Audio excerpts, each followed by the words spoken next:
এই যে বন্ধুরা শুনছো, নতুন নতুন রোমান্টিক ভালোবাসার গল্প পেতে ও শুনতে চাইলে আমাদের সাগর অফিসিয়াল চ্যানেলটি সাবস্ক্রাইব করে বেল বাটনটি অন করে দিও। লাইক কমেন্ট করতে মোটেও ভুলবেন না কিন্তু। ধন্যবাদ সবাইকে। ফুচকা খাওয়ার সময় থুতুর শব্দে তিতির নাক মুখ কুঁচকে নেয়। বুড়ো কুঁচকে সামনে দাঁত কেলে হাস্যময় ছেলেটার দিকে তাকায়। ছেলেটা হেসে বলল, থু থু, ফুচকার সাথে মিশিয়ে খেতে মজা না? তিতির চোখে পানি জমে যায়, রাগে শরীর কেঁপে ওঠে, চিৎকার করে ডাকে, বড় মা, বড় মা, ও বড় মা। বড় মা কি? হ্যাঁ, খেয়ে বল কেমন। আপনি খেয়ে দেখেন মজা কিনা। নো নো, আমি এসব খাই না। তুই চিকনি, তুই খা, অনেক ভিটামিন আছে, দেখবি কালকের মাঝে মোটা হয়ে যাবি। তিতির শব্দ করে কেঁদে ওঠে। সালমা বেগম ছুটে আসে। মেয়েটা মাত্রই তো প্লেট ভরে ফুচকা নিয়ে গেল, এখন আবার কি হলো?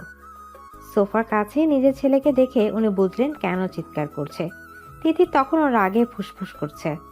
বড় মাকে দেখে বলল, তোমার ছেলে আমার ফুচকায় থুতু দিয়েছে, কেমন খারাপ ভাবো একবার। সালমা হতভম্ব চোখে ওনার ছেলের দিকে তাকায়। এত বড় ছেলের এমন পাগলামি মানা যায় না। আর খাবারের সময় কেউ এমন করে নাকি? বিশ্রী অবস্থা।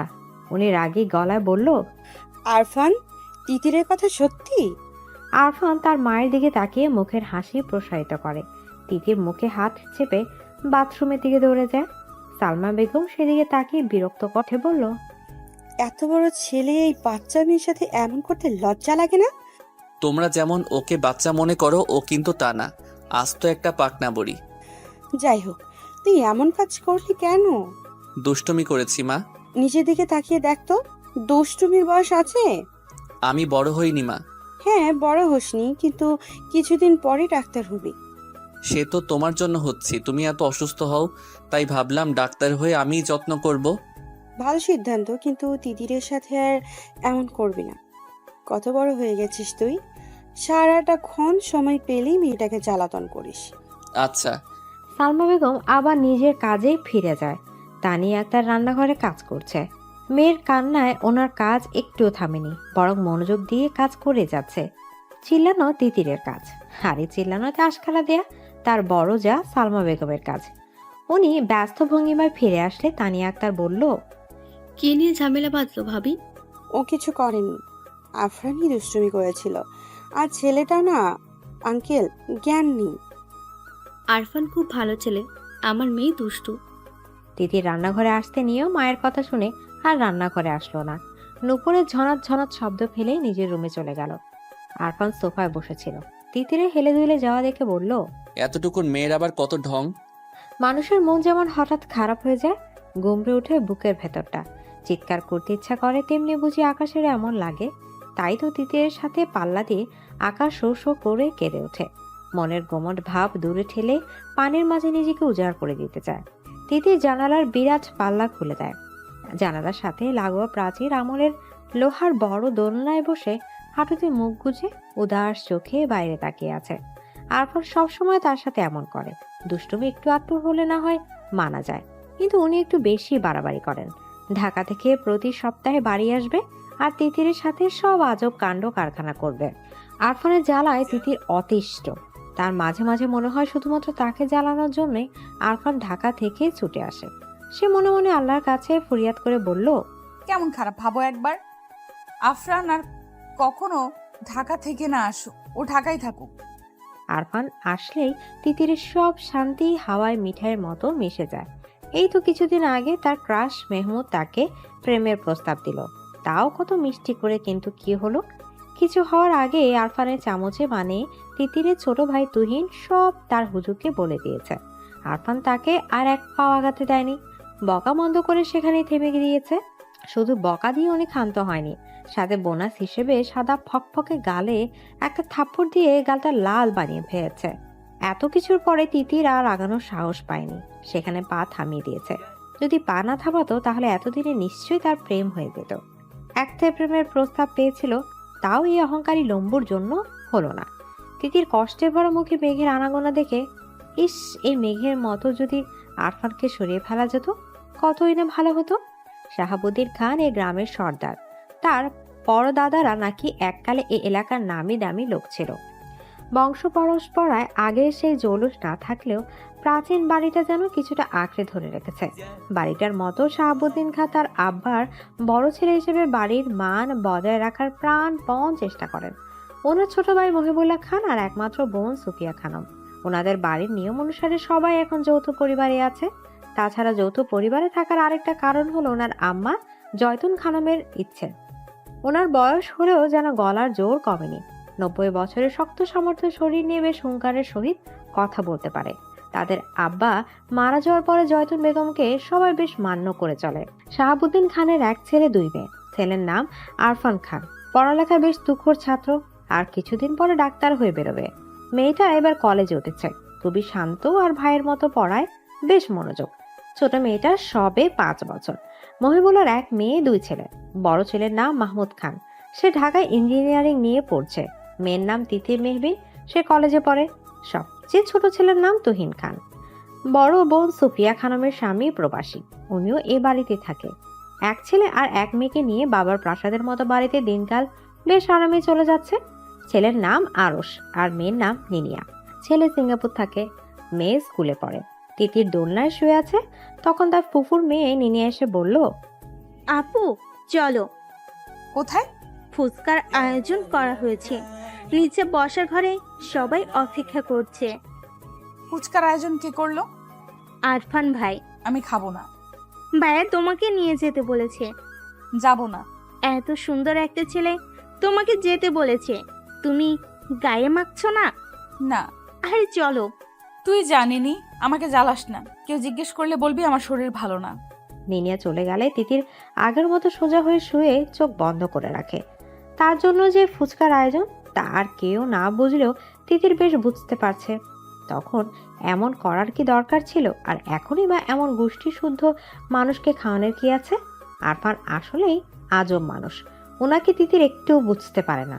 বৃষ্টির মাঝে ঝালঝাল ফুচকা সবাই বেশ উপভোগ করে খেলো। হাবিবা বেগম তিতিরের রুমে ফুচকা রেখে গিয়েছে। তিতির জানালা দিয়ে বাইরে তাকিয়ে আছে। ফুচকা খেতে ইচ্ছা করছে, কিন্তু আরফানের উপর রাগ হচ্ছে বিধায় খাচ্ছে না। উনি পরে যদি আবার খোঁচা দিয়ে কথা বলে। আরফান কালো গেঞ্জি পরে ঘাসের উপর দাঁড়িয়ে আছে, খালি পায়ে ঘাস লেগে পায়ে সুসুরি লাগছে। পুরুষ মানুষ হয়েও তার প্রচন্ড সুসুরি। অঝোর ধারার বৃষ্টি তাকে ভিজিয়ে দিচ্ছে। তার চোখে দৃষ্টি দোতলায় কোনার রুমের দিকে স্থির। মেয়েটার এত অভিমান, তার উপর এত অভিমান করা মানায়? সে কি একটু বোঝে না, নাকি আরফান বোঝাতে অক্ষম? যদি কখনোই কিছু না বোঝাতে পারে তো? আরফানের বুকে ব্যথারা লুটোপুটি খায়। নিজের দিকে তাকিয়ে তিতির চমকে যায়। আরফান বৃষ্টিতে ভিজছে, তাও ক্ষণে ক্ষণে তার রুমের দিকে তাকাচ্ছে। সে উঠে বসে, ইশারায় আরফানকে বোঝায় কি সমস্যা। আরফান হাসে, সুন্দরতম হাসি দিয়ে অবুঝ বালিকাকে ঘায়াল করতে চায়। কিন্তু মেয়েটা কিচ্ছু বোঝে না। সে কি আসলে অবুঝ, নাকি অবুঝ হওয়ার নাটক করে? তিতির আরফানের নাম্বারে ফোন দেয় আর আরফানকে হাত দিয়ে মোবাইলের ইশারা করে। আরফান বুঝতে পেরে সিঁড়িতে রাখা মোবাইলের দিকে এগিয়ে যায়। হ্যালো। আপনি ভিজতেছেন কেন? ইচ্ছে হলো। জ্বর আসবে। ডাক্তারদের জ্বর আসে না। কোথায় লেখা আছে? লেখা থাকতে হবে না, আমি বললেই গিনেস রেকর্ড হয়ে যাবে। কচু। ফুচকা খাসনি কেন? ভালো লাগেনি। অবুঝ বালিকা না বললেও আরফান ঠিকই বালিকার মনের সুপ্ত অভিমান বুঝে যায়। তাহলে আমার জ্বর আসুক, জ্বরে পড়ে আমি মরে যাই, তাহলে তোর শান্তি। আমার ফুচকা খাওয়ার সাথে আপনার মরা বাঁচার কি সম্পর্ক? তুই একটা বলদ, এত সব বুঝবি না। হুম। তাহলে আমার মরা কনফার্ম। আমি তো এমন কিছু বলিনি। বলা লাগবে না। তিতির সত্যি আরফানের এমন পাগলামো রাগা মাথায় কিছুই বুঝতে পারে না, কিন্তু এভাবে ভিজলে আসলে জ্বর আসবে। সে বলল, খাচ্ছি। আরফান কাপড়ে মোবাইল পেঁচিয়ে জানালার সামনে এসে দাঁড়ায়। তিতির ফুচকা খাচ্ছে।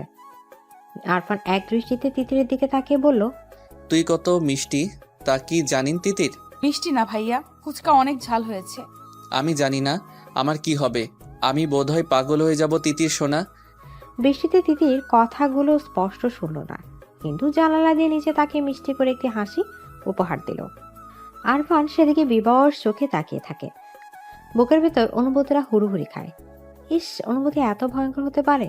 বুকের যন্ত্রণা কি স্ট্রোকের সমস্যা, নাকি প্রেমের যন্ত্রণা? ইস, এই ব্যথার অবসান কোথায়? আরফানের বোন মারিয়া খুব ভালো ছাত্রী। মারিয়া আর তিতির একই ক্লাসে পড়ে, কিন্তু দুজনের চাল চলন পুরো উল্টো। মারিয়া আরফানের মতো মেধাবী, কিন্তু তিতির পুরো গাধা। তার মাথায় সে কিছুতেই লেখাপড়া ঢুকাতে পারে না।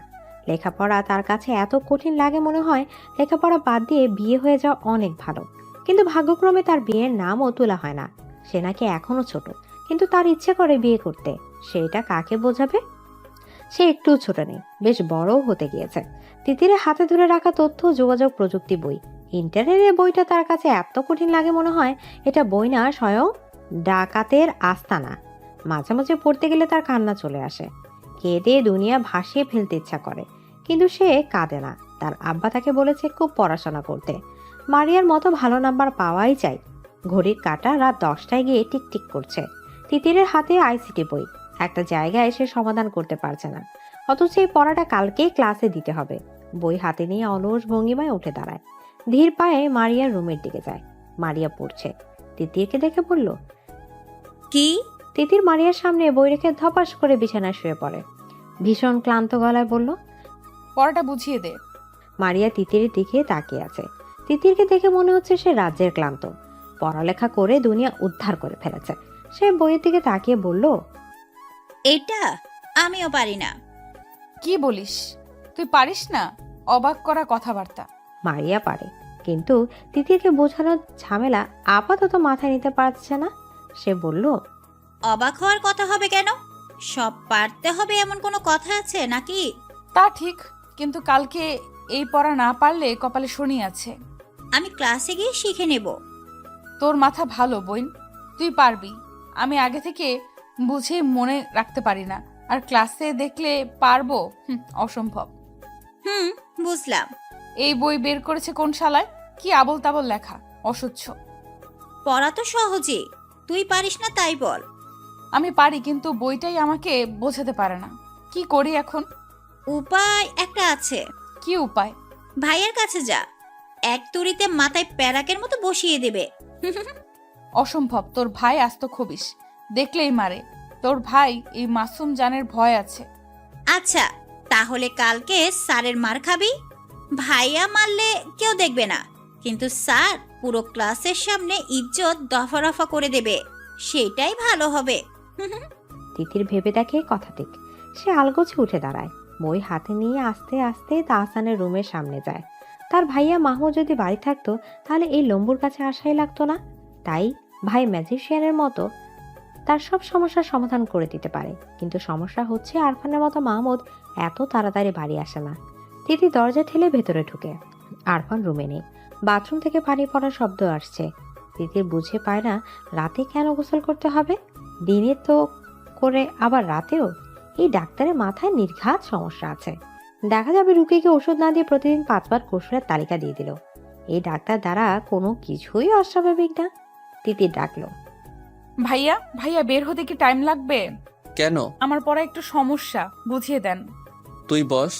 তিতির আরফানের বিছানায় পা মুড়ে বসে আছে। আরফানকে ভালো না লাগলেও আরফানের রুমটা খুব ভালো লাগে, খুব গুছানো। আর রুমে আসলেই বেলি ফুলের সুঘ্রাণযুক্ত ফ্রেশনারের গ্রানে মনটা তরতাজা লাগে। তিতির বই খুলে বসে আনমনে বলল, পড়া থেকে বিয়ে করে সংসার করা খুব সহজ। এই ঘরের মানুষ যে কেন বোঝে না আমার দ্বারা পড়াশোনা হবে না, বিয়েই আমার জন্য ঠিক। আরফান বাথরুম থেকে বেরিয়ে তিতিরের কথাটা শুনতে পায়। ব্রু কুচকে বলল, ও আচ্ছা, আপনার বিয়ের শখ হয়েছে? না ভাইয়া, আমি ছোট না। হ্যাঁ, পড়ার থেকে বিয়ে করে সংসার করা ভালো। দূর, এমনি বলেছি। বেশি পেকে গিয়েছিস। তিতির চুপ করে বসে থাকে। আরফান বলল, বিয়ের বয়স হলে এমনি বিয়ে হবে। পড়া বাদ দিয়ে বিয়ের ভূত মাথায় চাপাতে হবে না। মেয়ে মানুষ না, বিয়ের ভূত তো মাথায় আসবেই। আরফান এক দৃষ্টিতে তিতিরের দিকে তাকিয়ে থাকে। মনে মনে তিতিরের বউ সাজ কল্পনা করে নেয়। তারপর বলল, তিতির সবকিছু ভাবার একটা বয়স লাগে, যা এখনো তোর হয়নি। জি ভাইয়া। কি সমস্যা দেখা? তিতির বই বের করে আরফানের দিকে তাকায়। আরফান খুব ভালো করে তিতিরকে বুঝিয়ে দেয়। বোঝানোর পরে তিতিরকে বলল, বুঝেছিস? হ্যাঁ। তাহলে এবার আমাকে বোঝা, কি বুঝেছিস? বোঝাতে গিয়ে তিতির বুঝতে পারলো সে কিছুই পারছে না। আরফানের দিকে তাকিয়ে বোকা বোকা হাসি দিয়ে বলল, ভাইয়া, আমি আপনাকে পরে বুঝিয়ে দেব। পরে কেন, এখনই বোঝা। মাথায় ধরে না তো। এই এত বড় গোলগাল মাথায় গোবর ছাড়া আর কি আছে শুনি? গোবরে মাথা। গোবরেও পদ্ম ফুল ফোটে। হ্যাঁ, কিন্তু তোর কিছুই হবে না। আমিও ভালো রেজাল্ট করে সবাইকে চমকে দেব। আরফান এক দৃষ্টিতে তিতিরের দিকে তাকিয়ে থাকে, মনে মনে বলে, তিতির সোনা, তুমি নিজেই তো আস্ত একটা পদ্ম ফুল। এই যে আমি ক্ষণে ক্ষণে নিজের হুঁশ হারাই কি জন্য? তোমার জন্যই তো। আচ্ছা, রুমে যা, আর সমস্যা হলে আমাকে বলবি। তিতির মিষ্টি করে হেসে আরফানের দিকে তাকায়, তারপর মিষ্টি করে উঠে দাঁড়ায় দুরন্ত বালিকার মতো উপরে রিনিঝিনি শব্দ তুলে বেরিয়ে যায়। আরফান বিবশ হয়ে তাকিয়ে আছে, বুকে অনুভূতরা লুটুপুটু খাচ্ছে। আগে নিজেকে খুব সামলাতে পারতো, কিন্তু ইদানিং তিতির যেন তরতরিয়ে বড় হচ্ছে, আর তার অনুভূতিরা তিতিরকে দেখলেই পাগলের মতো ছুটে যেতে যাচ্ছে। সারা গা কাটা দিয়ে ওঠে। ইস, মেয়েটা তাকে নিজের অগোচরে এত যন্ত্রণা দিচ্ছে, অথচ সে জানেই না তার মিষ্টি হাসি দুষ্ট কথা মায়াবী চোখে তাকানো আরফানকে শেষ করে দিচ্ছে, সারা শরীর অবশ হয়ে দিচ্ছে। আরফান বিছানায় শুয়ে পড়ে, চোখ বন্ধ করে নিজেকে বুঝায় তিতিটা এখনো বাচ্চা, আরো পরে, কিন্তু মন উল্টো তাকে বুঝতে পারে। আর পরে টরে হবে না, এখনই তাকে চায়, তার মিষ্টি সান্নিধ্য চায়। সে খুব আপন করে ওকে চায়, কাছে না পেলে সে যে মরে যাচ্ছে আরফানের হাসে। তার এই গোপন অভিলাষ কেউই জানে না, কেউ বুঝেনি। জানলে কি হবে তা আরফান ভাবতে পারে না, দম বন্ধ লাগে। কিন্তু আর যাই হোক, পাখিটাকে তার করেই চাই। কত বছরে ভালোবাসা মিশিয়ে রেখেছে, তা কি বৃথা যাবে? আজকাল তিতিরকে সারা বাড়িতে টই টই করে ঘুরে বেড়াতে দেখে, আরফানের মনে প্রলয় হয়। এই প্রলয় ছিটে ফোটাও যদি কেউ জানতো, তাহলে নির্ঘাত তাকে বাড়ি ছাড়া করে দিত। শাহাবুদ্দিন খান প্রচুর মা ভক্ত, মায়ের কথা ছাড়া এক পাও নড়ে না। বাড়ি থেকে বের হতে গেলেও মায়ের কাছে অনুমতি নিয়ে বের হয়। মা মানেই ওনার দুনিয়া। সবকিছু পরে, কিন্তু মায়ের ভালোবাসার সম্মান আগে। জয়তুন বেগম দাম্ভিকভাবে চলাফেরা করেন। ওনার বাপ দাদারা আগের কালের ধনবান ব্যক্তি ছিল। তমিজউদ্দিন খানের সাথে যখন জয়তুন বেগমের বিয়ে হয়, তখন থেকে উনি দাম্ভিক আচরণ করেন। আগের কালে লেখাপড়া যারা মানুষ সবাই বেশ শ্রদ্ধা করে চলে। ওনার কথার বাহিরে আর কোনো কথাই হয় না, উনি যা বলবে তাই সঠিক। শাহাবুদ্দিন আর জয়তুন বেগম বসার ঘরে বসে কথা বলছিল, তখন আরফান তার রুম থেকে বেরিয়ে আসে। দাদির পাশে বসে চামড়া কুচকানো গালে পরম স্নেহে আদর দিয়ে বলল, আমার সুন্দরী কেমন আছে? আমার ভালো থাকার খবর পরে নিস, আগে বল প্রতি সপ্তাহে কেন বাড়ি আসা লাগবে? বন্দির দিন পড়া যায় না, এমন ফাঁকিবাজি করলে ডাক্তার হবি কি করে? আরফান মুচকি হাসে, মনে মনে বলল, বাড়ি তো আর এমনি এমনি আসি না দাদি। বাড়ি যে আমার সুখ ভ্রমর আছে, যাকে একটু দেখলেই সারা সপ্তাহ মন দিয়ে পড়তে পারি। না দেখলে মনে বড় অসুখ হয়, একটু পড়ায় মন দিতে পারি না।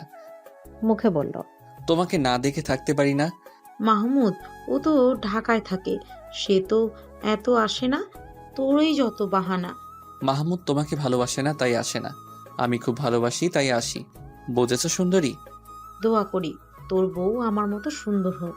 আরফান হাসে, সুন্দর করে হেসে তার দাদির দিকে তাকিয়ে রয়। তিতির দাদির মতো হুবহু দেখতে, শুধু মাত্র মেজাজ ছাড়া। সে জয়তুন বেগমের গালে হাত দিয়ে বলল, তুমি তো আমার বউ, আর লাগবে না। যদি খুব লাগে তো তোমার মতো দেখতে কাউকে এনে দিও। জয়তুন বেগম তার কথা মতো ঘাটালেন না, উনিও হেসে বলল, আচ্ছা। এদিকে আরফানের আব্বা শাহাবুদ্দিন খান বৈঠক ঘরে বসে আছেন। সারা জীবন উনি গ্রামের সবার সাহায্য করে গিয়েছেন, কখনো কারো খারাপ করেননি। মানুষজন ওনাকে দেখলে ভক্তি ভরে তাকায়, সম্মানের সহিত কথা বলে। এটাই ওনাকে অনেক শান্তি দেয়। ওনার মনে হয় মানুষের সাহায্য করার মাঝে যে সুখ নিহিত আছে তা অন্য কোনো কাজে নেই। তাই তো ব্যবসা বাণিজ্য সামলানোর পাশাপাশি সমানভাবে গ্রামের সবার ভালো মন্দ দেখেন। সাহায্য করা ওনাদের রক্তে মিশে আছে। আরফান ব্যাগ নিয়ে বেরিয়ে আসে। প্রত্যেক সপ্তাহে বাড়ি গিয়ে তার পড়ার আসলে সমস্যা হয়। রাজ্যকে পড়া শেষ করা লাগে, কিন্তু সেই বা কি করবে? মনকে তো বোঝাতে পারে না। মনটা আজকাল এত বেপরা হয়ে গেছে যে আটকানো মুশকিল হয়ে যাচ্ছে। আরফান বাড়ি থেকে বেরোচ্ছে, কিন্তু কোথাও তিতিরে দেখা নেই। মেয়েটাকে না দেখে চলে যাবে? আরফান বুক পিঞ্জিরায় কেমন তোর ব্যথা ব্যথা অনুভূতি হয়। সবার থেকে বিদায় নেওয়ার পরও সে বারবার পেছনে ফিরে তাকাচ্ছে। সেই তাকানোতে ছিল মরিয়া হয়ে কাউকে খুঁজে নেয়া। শাহাবুদ্দিন খান বৈঠক ঘর থেকে ছেলেকে লক্ষ্য করেন। বারবার পেছনে ফিরে তাকানোটা ওনার চোখে লাগে। ছেলে এমন করে বারবার তাকাচ্ছে কেন? উনি গলা জোর লাগিয়ে আরফানকে ডাকলেন। বাবার ডাক শুনে আরফান সেদিকে এগিয়ে যায়। শাহাবুদ্দিন খান ছেলের দিকে তাকিয়ে থাকে। ছেলেটা যেন হঠাৎ করে বড় হয়ে গেল। এই তো বছর কয়েক আগেও কাঁধ নিয়ে হেঁটেছেন, অথচ এখন বসে দু কথা বলা হয় না। ছেলে মেয়ে বড় হবার সাথে সাথে কি বাবা মায়ের সাথে দূরত্ব বেড়ে যায়? শাহাবুদ্দিন অবশ্য ছেলের সাথে মেশার সর্বাত্মক চেষ্টা করেন। আরফান কাছে আসলে উনি বলল, তোমার লেখাপড়া কেমন চলছে আব্বু? ভালো। প্রতি সপ্তাহে বাড়িতে আসার কারণ কি? বাবার থেকে পাওয়া এমন প্রশ্নে আরফান থমকে যায়, জুৎসে উত্তর দিতে ভুলে যায়। মিথ্যা সাজিয়ে বলল, বাড়িতে আসলে ভালো লাগে, মন ফ্রেশ থাকে। বাড়িতে আসার চেয়ে লেখাপড়ায় মনোযোগ দেওয়া বেশি জরুরি না? জি। আমি চাই তুমি ভালো ডাক্তার হও আর আমাদের গ্রামের হসপিটালে বসো। জি বাবা। আচ্ছা যাও, বাড়িতে কম আসলেই ভালো হবে। আরফান হেঁটে বাগান পেরিয়ে যায়। গেটের কাছে গিয়ে চোখ পাকিয়ে নিনিয়ার দিকে তাকায়। সে আসলে এই মেয়েকে বুঝতে পারে না। আজব এক মেয়ে, এত ছোট, অথচ আরফানের ধারণা এই মেয়ের হাড়ে হাড়ে শয়তানি। এই যে এখন পথে দাঁড়িয়ে হাসি মুখে তার জন্য দাঁড়িয়ে আছে, এসব কেন করে? আরফান বেশ বুঝে, নিজে যেমন আরেকজনের জন্য চাতক পাখির মতো অপেক্ষা করে থাকে, তাকে দেখার জন্য ব্যাকুল হয় নিনিয়ার মাঝে। সে এসব দেখতে পায়। আরফান বিরক্ত, দাদির আদরে নাতনি বলে কিছু বলতেও পারে না। সে হেঁটেই চলে যায়। নিনিও তার পায়ের সাথে পা মিলিয়ে হাঁটে। আরফান না বোঝার ভান করে বলল, কই যাবি? কোথাও না। বাড়ি যা। নিনিয়া হেসে চলে যায়। মন মনে ভাবে ভবিষ্যতে আরফানই তার হাজবেন্ড হবে। এখন পাত্তা না দিয়ে লাভ নাই। সুফিয়া খানম সারা জীবন আরাম আয়েশ করে দিন পার করে দিয়েছে। বিয়ের পরে কখনো স্বামীর বাড়িতে গিয়ে থাকেননি। বাবার বাড়িতে রাজ রানীর মতো জীবন কাটিয়েছে। তার মায়ের ওপর কথা বলার সাধ্যই কারণে উনি যেমন বলবে তেমন হবে। দুই ভাইয়ের বউ কখনো শাশুড়ির উপরে কথা বলে না। বড় বোন হিসেবে দুই ভাই আর ভাইয়ের বউরা বেশ মান্য করে চলে। আজকাল ওনারা মনে হয় এক সুপ্ত বাসনা জন্মেছে। মেয়েকে দূরে বিয়ে দেওয়ার চেয়ে আপন মানুষের কাছে বিয়ে দিয়ে এই বাড়িতে রাখতে পারলে মন্দ হয় না। সুফিয়া খানম নিজের মতো পরিকল্পনা করে রেখেছেন, সময় মতো তা বাস্তবায়ন করতে পিছুপা হবেন না। তিতির প্রাইভেট পড়ে বাড়ি ফিরছিল, আর মনে গুনগুন করে গান গাইছে। হঠাৎ রাকিব নামের ছেলেটা তার পথ আটকে দাঁড়ায়। তিতির থমথমে মুখে বলল, পথ আটকেছিস কেন? তোকে কিছু বলার আছে। তিতির আন্দাজ করে নেয় রাকিব নামের ছেলেটা কি বলতে চায়। ক্লাসমেট হিসেবে এতদিন তিতির এইটুকু বুঝতে পেরেছে যে রাকিব আসলে তাকে পছন্দ করে, কিন্তু সাহস করে আগাতে পারছে না। তিতির কিছু কটু কথা বলার জন্য মুখ খুলবে, ঠিক তখনই দেখে আরফান সিএনজিতে করে যাচ্ছে। রাস্তার তিতিরকে কোনো ছেলের সাথে কথা বলতে দেখে তার ভ্রু কুঁচকে যায়। আরফানকে দেখে তিতির তার মুখের কথা টুপ করে গিলে নেয়। কটু কথা বলার পরিবর্তে মুখে ফুটে ওঠে মিষ্টি হাসি। চোখের তারায় খেলে যায় এক আকাশ পরিমাণ উৎসাহ। আরফানের হাত মুষ্টিবদ্ধ হয়। চলন্ত গাড়ি থেকেই তিতিরের দিকে স্থির দৃষ্টিতে তাকিয়ে থাকে। তিতিরের পাশে দিয়ে শো শো গতিতে গাড়িটা চলে যাওয়ার পরে তিতির রাকিবকে বলল, শোন, তুই যা ভাবিস তা ভুলে যা। আমার ভাইয়া শুনলে তো হাত পা ভেঙে দিবে। হাত পা ভাঙবে কেন? আমরা কি ফেলানো নাকি? তাদের সাথে আত্মীয়তা করার রহম আমাদেরও আছে। তা হয়তো আছে, কিন্তু আফরান ভাইকে চিনিস? ওনার মা সামলানোর ক্ষমতা নেই। তুই ওনার ভয়ে প্রেম করবি না। তিতির অন্যমনস্ক হয়ে ভাবে, তাই তো উনি কে যে ওনাকে ভয় করে চলতে হবে। তার যেভাবে ইচ্ছা সেভাবে চলবে। কিন্তু পরক্ষণে মনে পড়ে আরফান ভাই জানতে পারলে তাকে ভয়ানক সব শাস্তি দেবে। কিছুক্ষণ আগে যেটুকু দেখেছে তাতে তো অবস্থা বেগতিক হবে। তিতির আর কিছু না বলে হন হন করে বাড়ির উদ্দেশ্যে চলে যায়। বাড়িতে যাওয়ার পরে তিতির ঘুমিয়ে যায়। আরফান বাড়িতে নেই, মানে বিন্দাস জীবন। এই সন্ধ্যায় কুম্ভকর্ণের মতো ঘুমায়। আরামে ঘুমানোর এক ফাঁকে তার মনে হলো কেউ তার রুমে ঢুকেছে। বিছানার পাশে দাঁড়িয়ে আছে। তিতির চোখ খুলে তাকায়। বিছানার পাশে আরফানকে দাঁড়িয়ে থাকতে দেখে সে লাফিয়ে ওঠে। ঝটপট বলল, আপনি জাননি? না। তিতির ভেবেছে আরফান আজকে যা দেখেছে আবার ঢাকা থেকে বাড়ি ফিরতে আসতে সব ভুলে যাবে। কিন্তু এই বান্দা যে আজকেই ফিরে এসেছে, কিন্তু কেন? তিতির ভ্রু কুঁচকেই বলল, কেন? এই কাপড়গুলো ধুয়ে দে। আমাকে দিয়ে কাপড় ধোয়ানোর জন্য আপনি ফিরে এসেছেন? ধুয়ে দিবি কিনা বল। না, জীবনেও না। আমি কি আপনার চাকর নাকি? না, তুই আমার চাকর না, কিন্তু না ধুলে চাচুর কাছে এমন প্যাচ লাগাবো যে বাড়ি থেকে বেরোনো বন্ধ হয়ে যাবে। রাস্তায় ছেলেদের সাথে কথা বলা না। তিতির থমথমে মুখে ওনার দিকে তাকিয়ে আছে। আরফান যেমন হুমকি দেবে তা জানা ছিল না। এতগুলো কাপড়ের দিকে তাকিয়ে তিতির বলল, কাপড় ধুয়ে দিলে? কিছু বলবো না। তিতির থমথমে মুখে কাপড় হাতে তুলে নেয়। জীবনে অশান্তি আনার জন্য এই একজনই যথেষ্ট। আরফানের দিকে রক্তচক্ষু নিক্ষেপ করে চলে যায়। আরফান তিতির বিছানায় শুয়ে পড়ে। ছাদের দিকে দৃষ্টি নিবন্ধ করে বলে, আমাকে ছাড়া অন্য কারোর সাথে কথা বলতে দেখলেও আমার সহ্য হয় না মেয়ে। আর তুমি কি না হেসে হেসে কথা বলার সাহস করো? তুমি নিজেও জানো না আমি কত উন্মাদ হতে পারি। এত বছর ধরে সযত্নে লালন করা ভালোবাসা জমিয়ে রেখেছি কার জন্য? আমি যেমন পাগল হয়েছি তোমাকেও এমন পাগল বানাবো। আরফান দীর্ঘশ্বাস ছাড়ে। আজকাল ঢাকায় চলে গেলে এত চিন্তা হয়, অথচ তার এই চিন্তার কারণ মেয়েটা বুঝেই না। ইস, তার তিতিটা এত বোকা।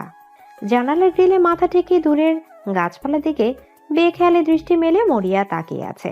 সে গাছপালা দেখছে নাকি কি দেখছে তাও ও দৃষ্টি থেকে বোধগম্য হচ্ছে না, কেননা তার চোখের ভাষা যে বড়ই শূন্য।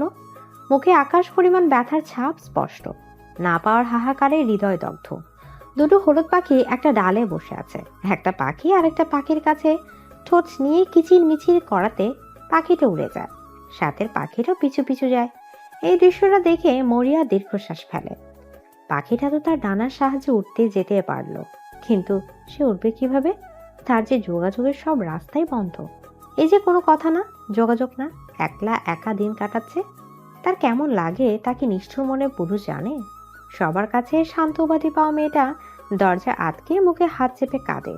এর অবসান কোথায় তা কি মাহমুদ জানে? মারিয়া দীর্ঘশ্বাস ছাড়ে। মাহমুদ তার চাচার বড় ছেলে, বর্তমানে ঢাকায় ইঞ্জিনিয়ারিং নিয়ে পড়ছে। মারিয়া ছোটবেলায় মাহমুদকে আরফানের মতোই ভাই হিসেবে মানত, কিন্তু বড় হওয়ার পর বুঝতে পারে সে মাহমুদকে ভাই হিসেবে মানতেই পারছে না।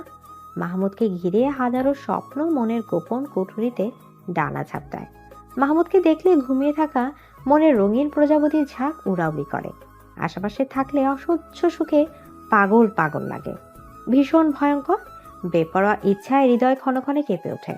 একসময় মারিয়া আবিষ্কার করে সে প্রেমে পড়েছে। হাত পা ভেঙে যাচ্ছে তাই ভাবে মাহমুদকে নিজের মনের সবটা দিয়ে ফেলেছে। মাহমুদকে ভেবে দিন রাত কাটাচ্ছে। মাহমুদ বিচক্ষণ ছেলে। মারিয়ার তাকানো কথাবার্তা অতিরিক্ত খেয়াল রাখা দেখলেই মুচকি হাসি আর কানে কানে বলে যায় ভীষণ ভুলের ইঙ্গিত। মাহমুদ মাথা নাড়ে। অবুঝের মতো কাজ করা যাবে না। মারিয়া তার বোন, সে মারিয়াকে ডেকে পাঠায়। ঘন কালো মেঘের গুরুম গুরুম ডাকের মাঝে বিশাল ছাদের এক কোনায় মারিয়া মাহমুদের সামনে দাঁড়িয়ে আছে। মারিয়া শতভাগ নিশ্চিত যে মাহমুদ তাকে জরুরি কিছু বলবে। মাহমুদ তাকে জরুরি কথাই বলেছে। এসব আবল তাবলি চিন্তা মাথা থেকে সরাতে বলেছে। সে তার সবটা চেষ্টা কাজে লাগিয়ে মারিয়াকে বুঝাতে পেরেছে। মারিয়া বুঝেছে কিনা কে জানে, কিন্তু এরপর তাকে মাহমুদ বাড়ি আসলে সে সামনে যেত না। গভীর রাতে সবাই যখন ঘুমে মগ্ন তখন পা টিপে টিপে মাহমুদের রুমে হাজির হতো। ভীষণ যত্ন নিয়ে ছুঁয়ে দিত মাহমুদের চুল। মুগ্ধ হয়ে তাকিয়ে থাকতো ঘুমে মগ্ন মানুষটার দিকে। আদর নিয়ে যত্ন নিয়ে মাহমুদের প্রতিটা জিনিস ছুঁয়ে দিত। মাহমুদ বাড়ি গেলেই মারিয়া এমন করতো যেন তার অভ্যাসে পরিণত হয়েছে। কিন্তু একদিন মাহমুদের গেঞ্জি গালে লাগিয়ে চুপচাপ দাঁড়িয়েছিল। তখন পেছন থেকে শুনতে পায় মাহমুদ বলছে, আর কখন আমার রুমে আসবে না মারিয়া? মারিয়া জমে যায়। রাগী মাহমুদের গমগম কণ্ঠে আত্মা কেঁপে ওঠে। কাপা গলা বলল, আমি তো আপনাকে জ্বালাই না। মাহমুদ উঠে আসে। মারিয়া থেকে যথেষ্ট দূরত্ব রেখে দাঁড়ায়। আমি বলেছি আসবে না, সুতরাং আসবে না। মারিয়া কিছু বলতে যাবে তার আগে মাহমুদ চাপা হুঙ্কার দিয়ে বলল, বেরিয়ে যাও বেয়াদব মেয়ে। সেই যে বেরিয়ে গেল। আজ অবধি মারিয়া আর ওই রুমে যেতেই পারেনি। যাবে কিভাবে? মাহমুদ তো বাড়িই আসে না, আর রুম সবসময় তালাবদ্ধ থাকে। মাহমুদ যে মারিয়ার কারণেই বাড়ি আসে না তা সে জানে। অতীতের স্মৃতি বিচরণ করে মারিয়ার চোখ বেয়ে পানির ধারা দূরত্ব গতিতে ছুটে যায়। আজকে সে নিজেকে একটু আটকাতে পারছে না। মোবাইল হাতে নিয়ে মাহমুদকে ফোন দেয়। এমন কোনো দিন নেই সে মাহমুদকে ফোন দেয় না, কিন্তু সবসময় বন্ধ করে রাখে। আজকে ভাগ্য তার সহায় ছিল বলেই হয়তো খোলা পেল। মাহমুদ গম্ভীর গলায় বলল, হ্যালো। মারিয়া মনোযোগ দিয়ে মাহমুদের কণ্ঠের কথাগুলো নিজের বুক পিঞ্জিরায় গেঁথে নিল। ওনার কণ্ঠ শুনে তার গলায় কান্নারা দল বেঁধে ছুটে আসে। উনি তাকে আহ্লাদে কিছু বলেনি যে এত আবেগী হয়ে মন খুলে কাঁদতে হবে, কিন্তু মারিয়ার ভীষণ কান্না পেল। বুকে জমিয়ে রাখা সবগুলো কষ্টদলা পাখি বেরোতে লাগলো। মাহমুদ বিরক্ত হয়ে বলল, ফ্যাসফ্যাস করছো কেন? আপনি বাড়ি আসেন না কেন? তা তুমি ভালো জানো। প্লিজ বাড়ি আসেন। তোমার মাথা থেকে ফালতু ভাবনাগুলো দূরে সরাও, তখনই আসবো। পারছি না তো, ভীষণ কষ্ট হয়। পারবে, মানুষ প্রাণ এমন কিছু এই পৃথিবীতে নেই। সম্ভব না। আপনাকে এত ভালোবাসি যে। মারিয়ার কথা অসম্পূর্ণ থাকতেই মোবাইলের সংযোগ বিচ্ছিন্ন হয়। সংযোগ বিচ্ছিন্ন হওয়ার টুটটুট আওয়াজের সাথে মারিয়ার বুকটাও ভেঙে যায়। তিতির আজকাল খেয়াল করেছে আরফান তাকে বেশ গুরুত্ব দেয়। পরিবারের সবার সামনে কোনো আবদার রাখলে কেউ যদি না মানে তো আরফান কিভাবে যেন সবাইকে রাজি করায়, অথচ মুখে মুখে সারাক্ষণ তিতিরের সাথে রাগ দেখায়। আজকাল আরফানের তাকানোতে তিতিরে বুক রাগ লাগে। সব ছেলে কি এমন করে তাকায়, নাকি একমাত্র আরফানই তার দিকে এমন মায়া ভরা চোখে তাকায়? কলেজে যাওয়ার পর বান্ধবীরা আরফানের ফোন নাম্বারের জন্য ধরেছে। যেভাবেই হোক আরফানের সাথে কথা বলাতেই হবে। তিতির বলল, উনি এত রাগী, ওনার সাথে কথা বলে কি করবি? রাগী? তাতে কি, তুই জানিস না রাগী ছেলেরাই বউদের বেশি ভালোবাসে। আমার সাথে সেট করাই দে দোস্ত, আমি শুধু ওনাকেই চাই। সাইমা কথাগুলো স্বাভাবিক হলো কেন জানি তিতিরের গায়ে আগুন ধরে যায়। রাগী গলায় বলল, তুই কেন বউ হতে যাবি? সর সামনে থেকে। আরে চাতস কেন? বউ হলে ক্ষতি কি? না, তুই বউ হতে পারবি না। তাহলে কে বউ হবে? তুই? তিতির থমকে যায়। মনের আকাশে কল্পনা করে নেয় সে তিতিরের বউ। তারপর এক ছটকায় মাথা নেড়ে বলল, অসম্ভব। সারাদিন তোর পিছনে ঘুরে আমার মনে হয় চান্দু তোর জালেই ফাইসা গেছে। তিতির কখনো এসব ভাবেনি। সে ভাবাচাকা খেয়ে বলল, কি বলিস? তুই খেয়াল করিস না? সে আমার ভাই। হ্যাঁ, চাচাতো ভাই। কিন্তু ভাই তো। সমস্যা নেই, এই ভাই থেকে সাই বানাবো, বুঝলি? No problem. তিতির আর কোনো কথা বলেনি, চুপচাপ কলেজ শেষ করে বাড়ি এসেছে। মারিয়া হাজারটা কথা বলেও মুখ দিয়ে কোনো কথা বের করতে পারেনি। তিতির সারাক্ষণ এগুলো ভাবছে, আর কেমন একটা অস্বস্তি কাটার মতো গলায় আটকে আছে। আজকে প্রায় 20 দিন হতে চলল আরফান বাড়ি আসেনি। আজকে এসেছে। তিতির ভাবনার ডানা রং লাগাতেই বুঝি আজকে মহারাজার বাড়িতে আসা। অতি সাহস নিয়ে তিতির আরফানের রুমের সামনে যায়, কিন্তু আরফান রুমে নেই। রুমে না পেয়ে বাহিরে বাগানে যায়। সেখানে আরফান সবার সাথে বসে আছে। তিতিরকে দেখে আরফান নড়ে চড়ে বসে। তিতির অন্যদিনের মতো মোটেও হইচই করছে না, বরং শান্ত হয়ে বসে আছে। বারবার আরফানের দিকে তাকাচ্ছে। আরফানের চোখে দৃষ্টির মাঝে যেন হাজারো কাব্য ফুটে আছে, কিন্তু এসব তিতিরের বোধগম্য হচ্ছে না। সে সবার সাথে কথা বললেও চোখ কেবলমাত্র তিতিরের উপরেই নিবিদ্ধ। তিতির সবার দিকে তাকানোর পাশাপাশি আরফানের দিকেও তাকাচ্ছে। তারপর তিতিরের দম আটকে আসে। বুকের ভেতর ফুসফুস তার শ্বাসকার্য থামিয়ে দিতে চায়। অজানা আতঙ্কে ধরফর করে ওঠে বুকের পাখি। সে যা ভাবছে আসলে কি তাই, নাকি সবটাই ভ্রম? সে বেখেয়ালে মাথা নেড়ে বলল, অসম্ভব। মাঝরাত। আরফান বারান্দা দাঁড়িয়ে আছে। পাশের রুমে তার প্রাণ ভোমরা ঘুমিয়ে আছে। আরফানের পরিণত বয়স, মাথায় হাজার উল্টা পাল্টা চিন্তা ঘুনে পোকার মতো কিলবিল করছে। আরফান দীর্ঘশ্বাস ফেলে। তার ইচ্ছেগুলো বড়ই অবাধ্য। আজকাল লাগামহীন ঘোড়ার মতো বেসামাল ভাবে ছুটে যায়। সে ডাক্তারি পড়ছে। সাথের মেয়ে সহপাঠীগুলো দেখতে খুব সুন্দর। মাঝে মাঝে কয়েকজন তাকে ভালোবাসার জালে আটকানোর চেষ্টা করে। তার সাথে ঘনিষ্ঠ মুহূর্ত কাটাতে চায়, কিন্তু এত সৌন্দর্য কাছে টানার হাজারো আগতি দূরে ঠেলে দেয় শুধুমাত্র এই মেয়েটার জন্য। ছোটবেলা থেকে তিতিরকে কেমন আপন লাগতো নিজের মনে হতো। তখন ব্যাপারটা স্বাভাবিক লাগলেও একটুখানি বড় হওয়ার পরে সে বুঝতে পারে এটা মোটেও স্বাভাবিক ব্যাপার না। সে আসলে এই পিচ্চির প্রেমে পড়ে গেছে। শুধু প্রেমে পড়া বলে ভুল, সে আজন্ম পাগল হয়ে গেছে যে পাগলের পাগলামি তিতিরে ভালোবাসার পরশ ছাড়া ভালো হবে না। তাছাড়া আরফান ভালো হতেও চায় না, বরং তিতিরকে নিজের করে পেয়ে গেলে পাগলামির পরিমাণ বাড়াতে চায়।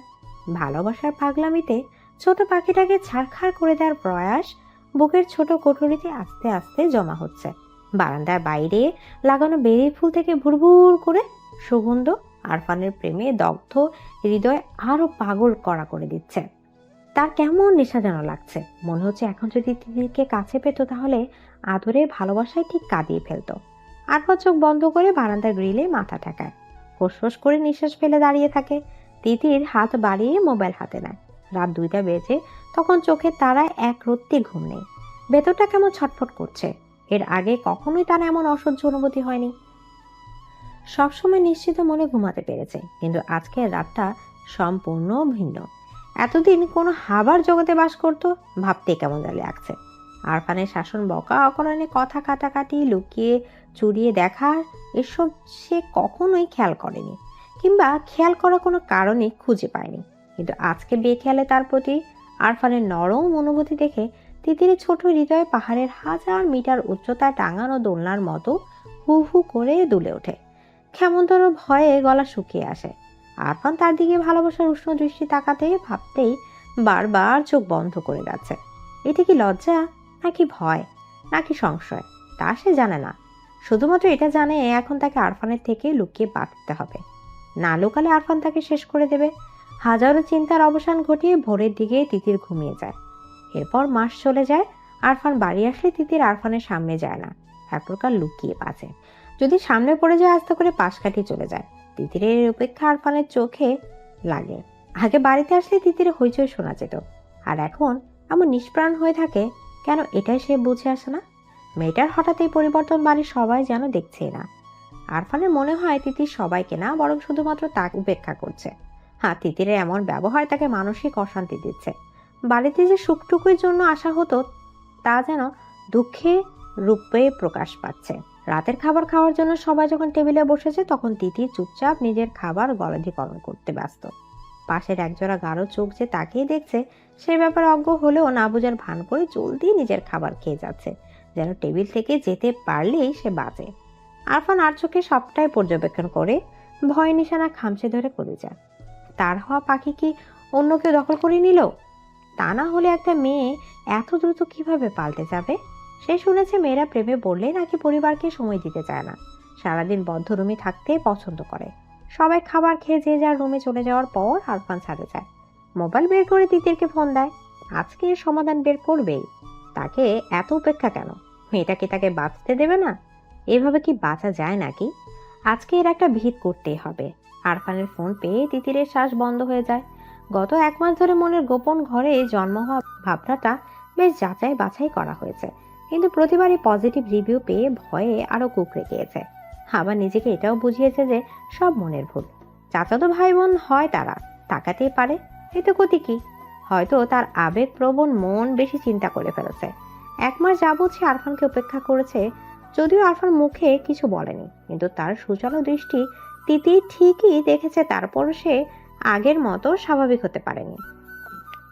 আরফানের কথা ভাবতে ভাবতে তিতিরের মনেও হাজারো দুষ্ট চিন্তা এলোমেলো ঘুরে যায়। লজ্জায় কাঁপিয়ে দিয়ে যায় তিতিরের ছোট দেহ। তিতির আবারও ফোনের মৃদু রিনিঝিনি শব্দে চমকে ওঠে।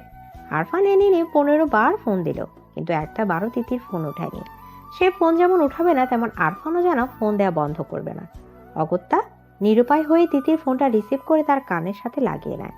উপাস থেকে ঘন গলায় এক পুরুষালী কণ্ঠ কেমন মায়াময় আবেগ মিশিয়ে ডাকে, তিতির। আরফানের এমন নেশামাখা ঘন গলার স্বর তিতিরের আগে কখনো শোনার ভাগ্য হয়নি, অথবা এমন করে শোনেনি। আজকে আরফানের গলার স্বর শুনে তিতির কেমন কেঁপে ওঠে। বুকের হৃৎপিণ্ড ধিম ধিম করে তার গতিবেগ বাড়িয়ে দেয়। মুহূর্তে গলার থেকে বুড়োর মুখ শুকিয়ে কাঠ হয়ে যায়। কথা বলার সর্বশক্তি যেন নিমেষে উধাও হয়ে যায়। আচ্ছা, সে কি ডাক্তারের প্রেমে পড়ে যাচ্ছে? নিজের আবোল তাবোল চিন্তায় নিজেই মূর্ছা যায়। হুঁশ ফিরে আরফানের কথায়, আমার কথা শুনতে পাচ্ছিস? হ্যালো তিতির। জি ভাইয়া বলুন। কি করছিস? পড়ছি। এত রাতে পড়ছিস? সামনে পরীক্ষা তো, তাই। ভালো মেয়ে হয়ে গেছিস। আরফানের কথায় তিতির কি প্রতি উত্তর দেবে ভেবে পেল না। সে বলল, হ্যাঁ আচ্ছা তাহলে রাখি। না, ছাদে আয় তো। এত রাতে? হ্যাঁ, কোনো সমস্যা? আগেও অনেকবার সে আরফানের সাথে ছাদে দুষ্টুমি করেছে, কিন্তু আগের অনুভূতি আর এখনো অনুভূতি সে সম্পূর্ণ ভিন্ন। সে বলল, সকালে দেখা করব। তাহলে আমি তো রুমে আসি। না না। তাড়াতাড়ি আয় তিতির। কেন ভাইয়া? আমি খুব অসুস্থ, তাই। তাহলে কি বড় মাকে জাগাবো? তোকে এত পাকরামি করতে বলেছে কে? তুই আয় কুইক। তিতির কিছু বলার আগেই ফোনের সংযোগ বিচ্ছিন্ন হয়। তিতি ধীর পায়ে ছাদের দিকে যায়। সিঁড়িকোঠে জ্বালানো ছোট লাইটের আলো ছাদের নিকষ কালো অন্ধকার দূর করে দিয়েছে। সে আলোয় তিতির ছাদের এক কোণে আরফানকে আবিষ্কার করে। আলতো পায়ে এগিয়ে যায় সেদিকে। তিতিরের উপস্থিত টের পেয়ে আরফান তিতির দিকে ফিরে তাকায়। নিশ্চুপ হয়ে কিছুক্ষণ সামনে দাঁড়ানো রমণীকে পর্যবেক্ষণ করে। আরফানকে কিছু না বলে এমন করে তাকিয়ে থাকে দেখে তিতির হাফ সাফ করে ওঠে। তিতিরের অস্বস্তি বুঝতে পেরে আরফান অন্যদিকে তাকায়, তারপর বলল, কেমন আছিস? এক বাড়িতে থেকে আমার প্রশ্নে তিতির চমকায়। মাথা নাড়িয়ে আলতো স্বরে বলল, ভালো। আরফানের মনে হলো এবার অনুভূতি প্রকাশের সময় এসেছে। আর কত এই পাথরের মতো গভীর ভালোবাসা একা একাই বয়ে বেড়াবে? সে সোজা সাপটা প্রশ্ন করলো। এমন ব্যবহার করার মানে কি? তিতির যা ভয় পাচ্ছিল ঠিক তাই।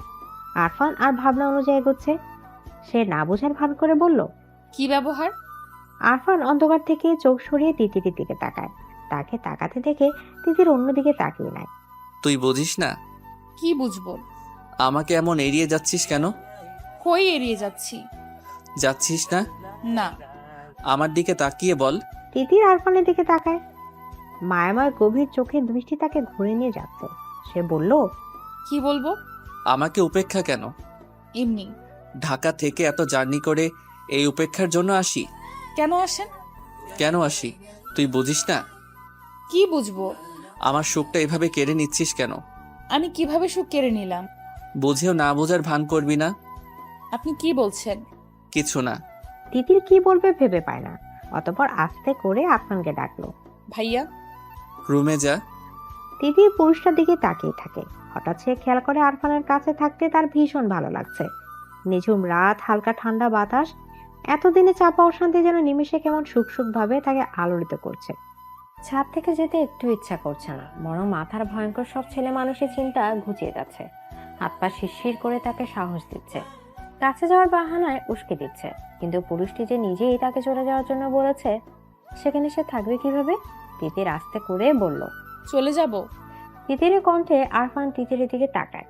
এমন অশান্ত অগোছালো আরফানকে তিতির চিনেই না। আরফানের চোখের দিকে তাকিয়ে তিতিরের কেমন সুখের ঘন্টা ঝনঝন করে বেজে উঠল। কেঁপে উঠল ছোট দেহ। আরফান আর তিতির একে অপরের দিকে তাকিয়ে আছে।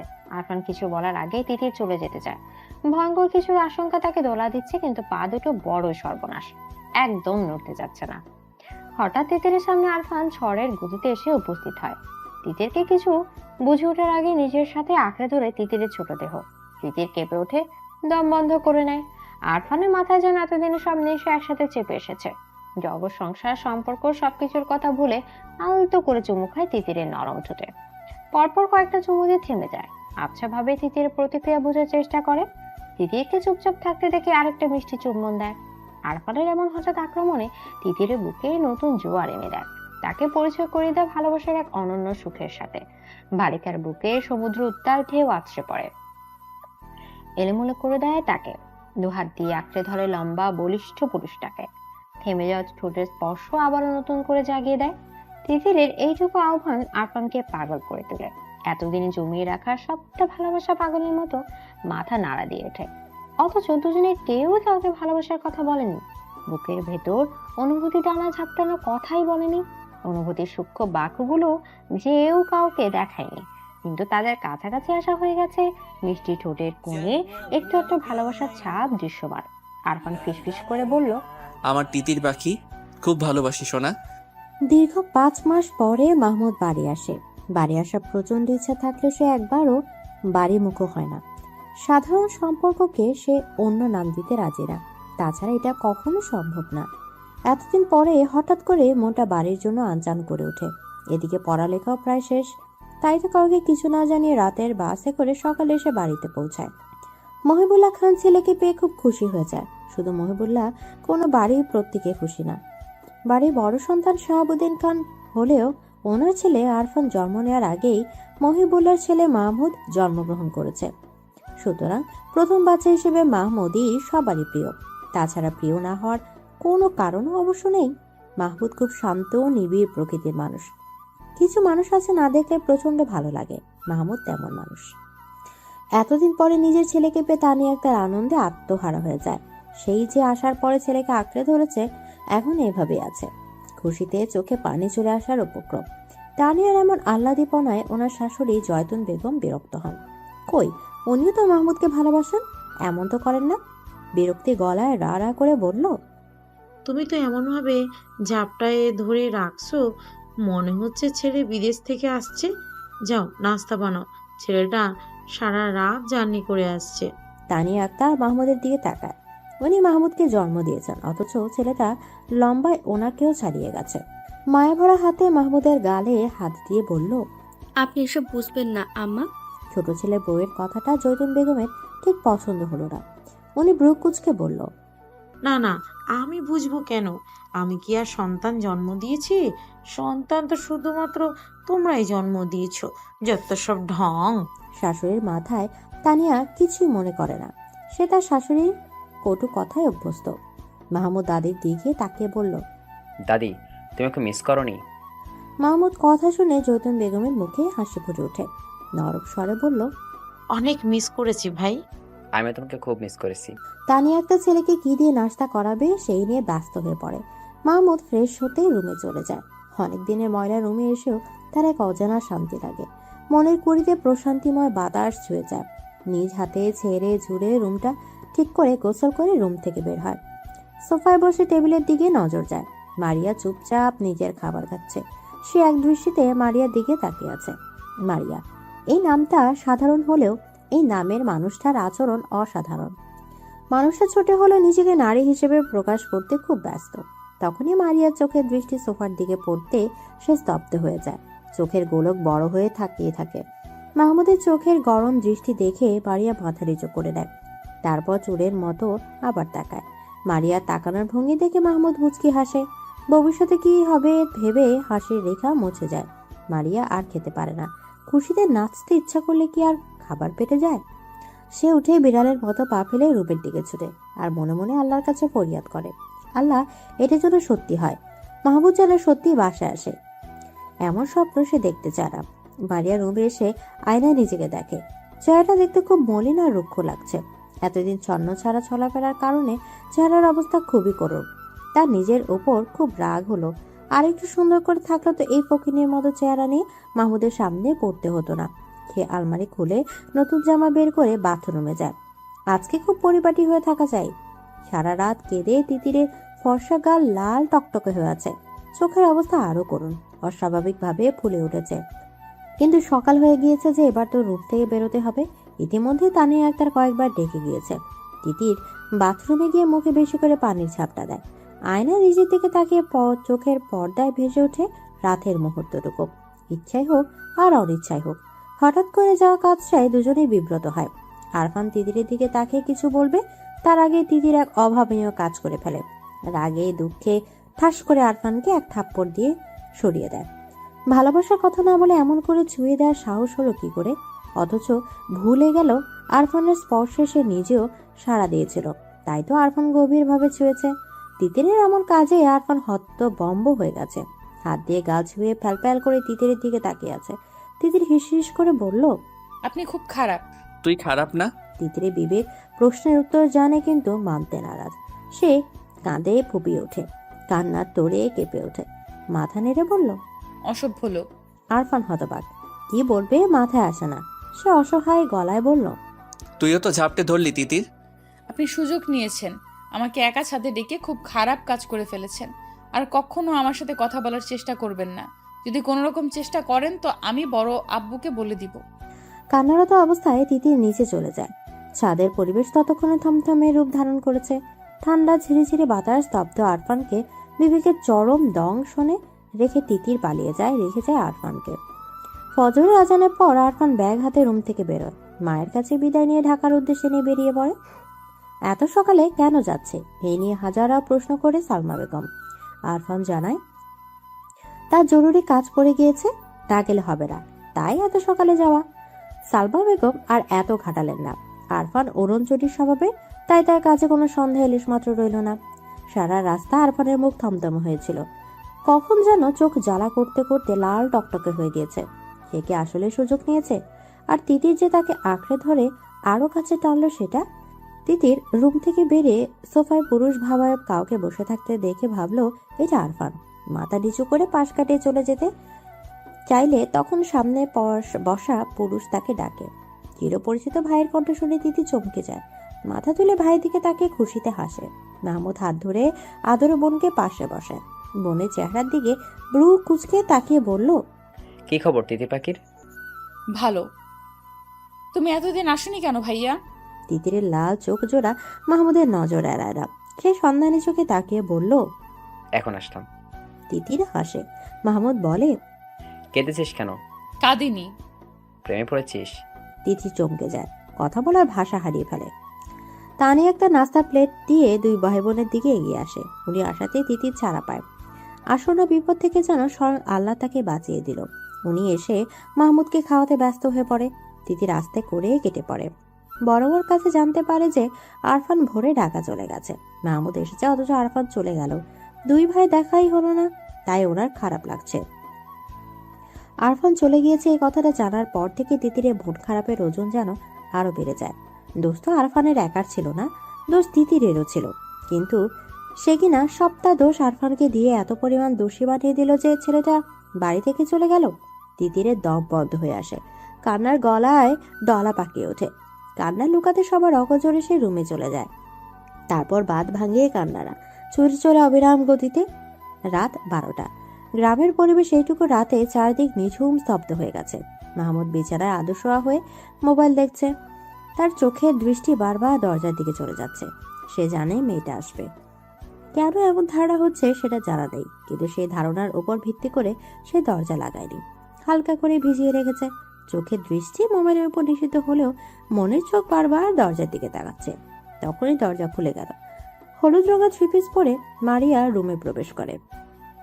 মাহমুদের দিকে এক পলক তাকিয়ে দরজা আটকে যায়। মারিয়ার সাহস দেখে মাহমুদ অবাক হয়। এতদিনে দরজা লাগানোর সাহসও সঞ্চয় করে ফেলেছে। বাহ, উন্নতি হয়েছে তো।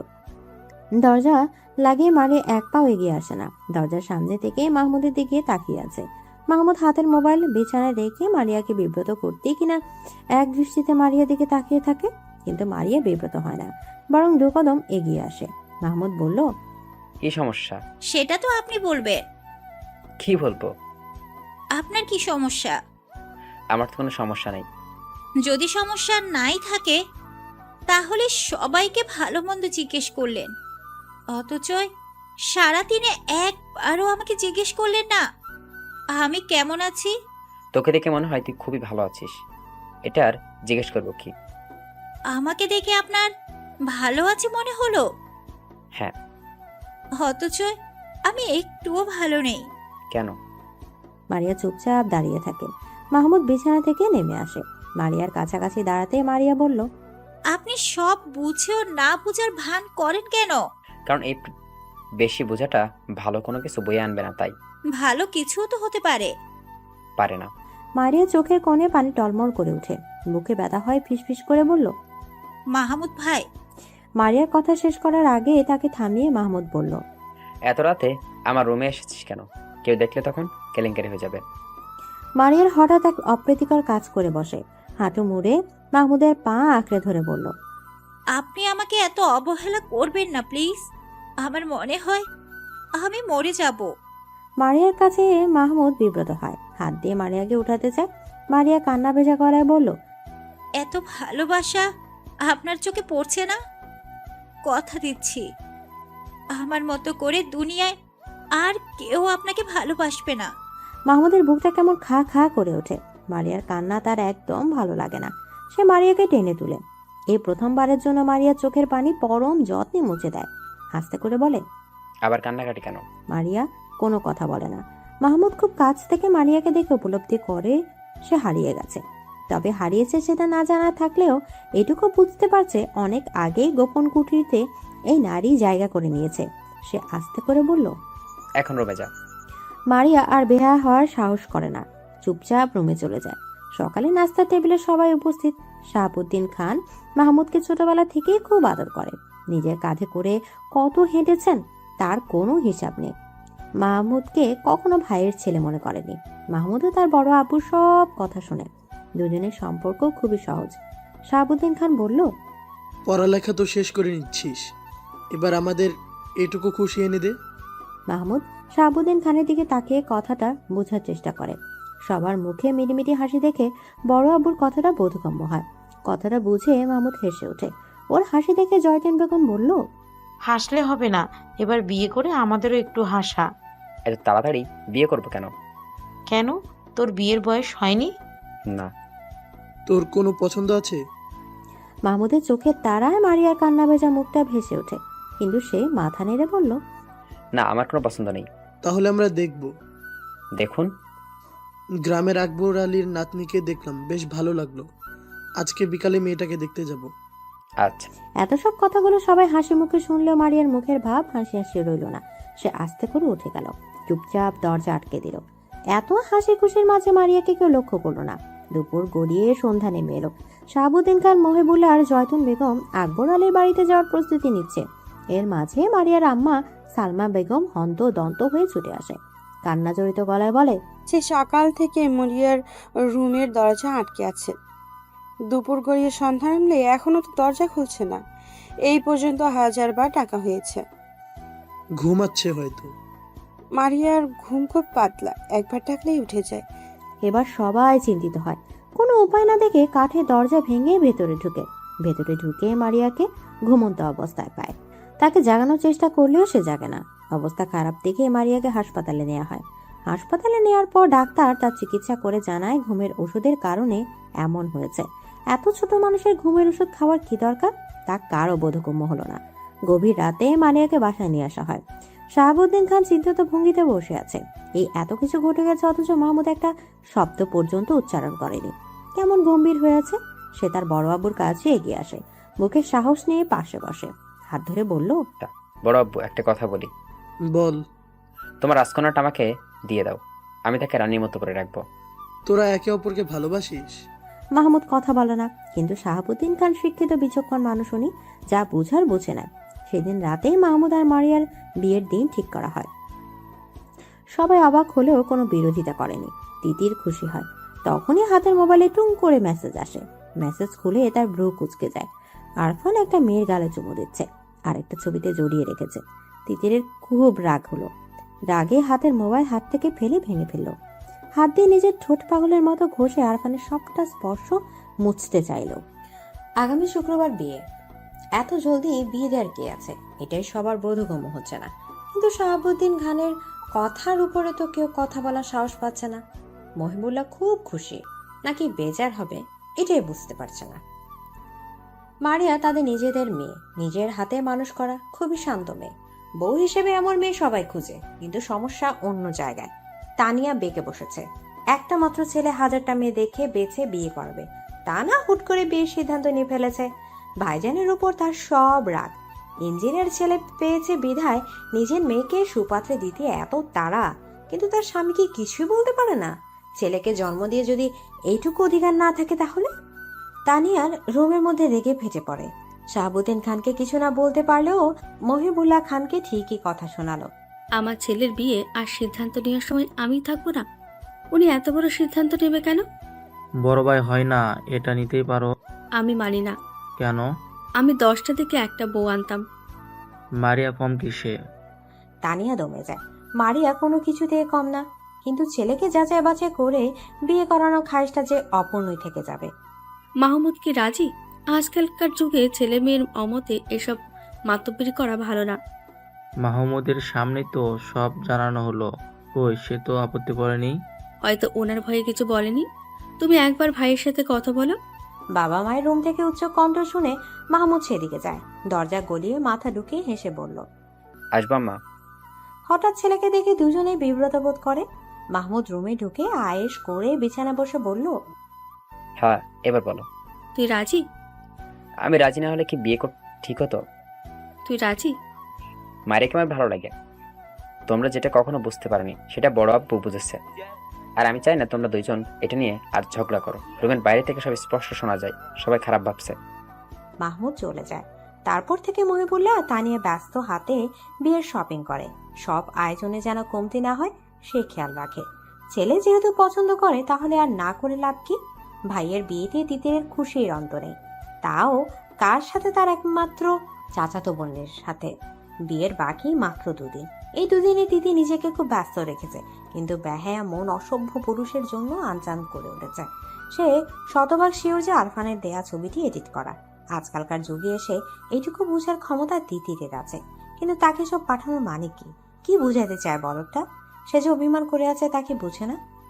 মেয়েরা অভিমান করলে কি করতে হয় জানে না নাকি? ডাক্তার হচ্ছে, কচুর ডাক্তার হচ্ছে, মেয়েদের মনই বুঝে না সে নাকি আবার অপারেশন করবে। তিতিরের ভাবনার মাঝে পানি ঢেলে নিয়ে তার রুমে আসে। তিতিরের পাশে বসে বলল, এরপর তো তোমার পালা আপু, কেমন লাগছে? পাকনা কথা বলবি না। পাকনা কথা কই বললাম। তাছাড়া তোমার আর কি লাগবে? বিয়ে তো আর দূরে হবে না, বিয়ে এই বাড়িতেই তো হবে। কি? নিনিয়া যেভাবে ছুটে এসেছিল এবার সেভাবেই ছুটে চলে যায়। তিথি ভাবে নিনিয়া কি তার আর আরফানের কথা জানতে পেরেছে? না বললে এসব বলবে কেন? তিথি চিন্তিত হয়। আরফান আর তার ব্যাপারটা কারো জানার কথা না। কালকে বিয়ে, আরফান মারিয়ার বড় ভাই, সেই হিসেবে তার সবার আগে থাকার কথা ছিল, কিন্তু জরুরি ক্লাসের জন্য যেতে পারেনি। এমন হুট করেই বা কেন মারিয়ার বিয়ে ঠিক করা হলো সেটাও বুঝে আসে না। পাত্রকে, পাত্র তারই ভাই মাহমুদ। আরফানের কাছে সবটা ব্যাপার কেমন লাগে, কিন্তু মাহমুদ পাত্র হিসেবে যথেষ্ট ভালো। এই দিকটা দিয়ে অবশ্য ভালো হয়েছে। আর খারাপ দিকটা হচ্ছে তিতিরের সাথে কথা হচ্ছে না, তার স্বস্তি লাগছে না। সেদিন রাগের মাথায় ভুলভাল ছবি পাঠালেও পরে মনে হয়েছে কাজটা ঠিক হয়নি। বাচ্চাদের উপর রাগ করতে হয় না, বাচ্চাদের বোঝাতে হয় আদর করে। আদরের প্রসঙ্গ আসাতেই তার হাত গালে চলে যায়। বাচ্চাটাকে আদর করতে গিয়ে থাপ্পড় খেয়েছে। কই, তিতির তো একবারও ফোন করে সরি বলল না। আবারও তার মাঝে অভিমানের দেয়াল টই টই করে বেড়ে যায়। বাড়ি এসে পুরোদমে কাজে লেগে পড়ে। ভুল করেও তিতিরের দিকে তাকায় না, কিন্তু কতক্ষণ না তাকিয়ে থাকা যায়? তিতির আশেপাশে থাকলে তার চোখ যেন চুম্বকের মতো টেনে ধরে। এই যে কালো থ্রিপিস পরে কেমন হেঁটে যাচ্ছে, তাকে দেখেও যেন দেখছে না। আরফান ফুস করে শ্বাস ফেলে তিতিরে যাওয়ার পানে তাকিয়ে থাকে। মনে মনে বলে, তোর খবর আছে তিতির। ছোটবেলা থেকেই লেখাপড়া ভালো লাগতো না আরশের, তাই তো ম্যাট্রিক পাশ করার পরে সিঙ্গাপুরে চলে যায়। এই তো এবছর প্রবাস জীবনের 5 বছরে পা দিল। বাড়িতে বিয়ের উৎসব, তাই এবার তাকে আসতেই হলো। তাছাড়া মাহমুদ তার ছোট হয় কিনা তার আগে বিয়ে করে ফেলেছে। এই লজ্জাজনক কথা ঢাকতে হলেও তাকে এবার দেশ মুখ হতেই হলো। সকালে বাড়িতে এসে পৌঁছেছে। বিয়ের বাড়ি বেশ ঝাঁকনাকা করে সাজানো, দেখেই বিয়ে বিয়ে ফিল হচ্ছে। কালকে বিয়ে আর আজকে সে এলো, তার আশা নিয়েও বাড়িতে একটা হইচই বেঁধে গেছে। বাড়ির সবকিছুই আরো সে ঠিক লাগলো না শুধুমাত্র তিতিরকে। এত বড় হয়ে গেছে আর দেখতেও একদম পরীর মতো সুন্দর। আরুষের মনে হচ্ছে সে প্রথম দেখায় প্রেমে পড়ে গেছে। মাহমুদের বিয়েটা শেষ হলেই একটা ব্যবস্থা নিতে হবে। সে কখনোই ভাবেনি বাড়ি এসে এমন একটা পরীর দেখা পাবে। বাড়িতে বিয়ের আমেজ লেগেছে ঠিক আছে, কিন্তু ঠিক নেই মারিয়া। সেদিন রাগের বশে ঘুমের ওষুধ খেলেও তাকে কেউ কোনো প্রশ্ন করেনি, বরং প্রশ্নের বদলে শুনতে পেয়েছে বিয়ের সংবাদ। খুশি হবে নাকি কি করবে সে বুঝতে উঠতে পারেনি। বিয়ে ঠিক হওয়ার পরে মারিয়া মাহমুদের সাথে কথা বলার চেষ্টা করেছে, কিন্তু প্রতিবারই তার সাথে মাহমুদ টু শব্দটি পর্যন্ত উচ্চারণ করেনি। মারিয়া বুঝতে পারছে না এই মুহূর্তে তার কি করা দরকার। হলুদের অনুষ্ঠানে তিতির মনে সবটা রং দিয়ে সাজলো। বারবার আরফানের সামনে দিয়ে হেঁটে হেঁটে গেল। আরফানকে দেখে আরুষের সাথে বসে গল্পও করলো, আর এটাও লক্ষ্য করলো যে আরুষ তার দিকে কেমন ড্যাব ড্যাব করে তাকিয়ে থাকে। চোখে মুগ্ধতার ছোঁয়া স্পষ্ট ফুটে উঠেছে। ছেলেদের এমন চোখের দৃষ্টি তিতিরের কেমন লাগে, কিন্তু আরফানকে হিংসাত্মক বানানোর জন্য সে আরুষের সাথে অনেকক্ষণ ধরে গল্প করে হাসে। আরফানের মুখের আদর গম্ভীর, শক্ত হয়, চোখের দৃষ্টি হয় কঠিন। না চাইতেও ফোঁস করে সে নিঃশ্বাস ছাড়ে। তিতির আর আরুষের দিকে তাকালে বুকে জ্বলন হচ্ছে, দম আটকে উঠছে। উফ, তারই ভুল হয়েছে, মেয়েটাকে ছাড় দেওয়া উচিত হয়নি। থাপ্পড় দিক, না হয় মেরে ফেলুক, তাও এই পাখিকে জাপটে ধরে রাখা উচিত ছিল। গভীর রাত, ঘড়ির কাঁটা 3টা ছুঁই ছুঁই। বাড়িতে মেহমান ভরপুর। তিতির মারিয়ার সাথে ঘুমানোর জন্য এসেছে, কিন্তু কিছুতেই ঘুম আসছে না।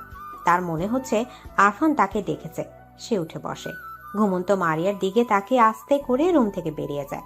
রুম থেকে বেরিয়েই তিতির স্তব্ধ হয়ে যায়।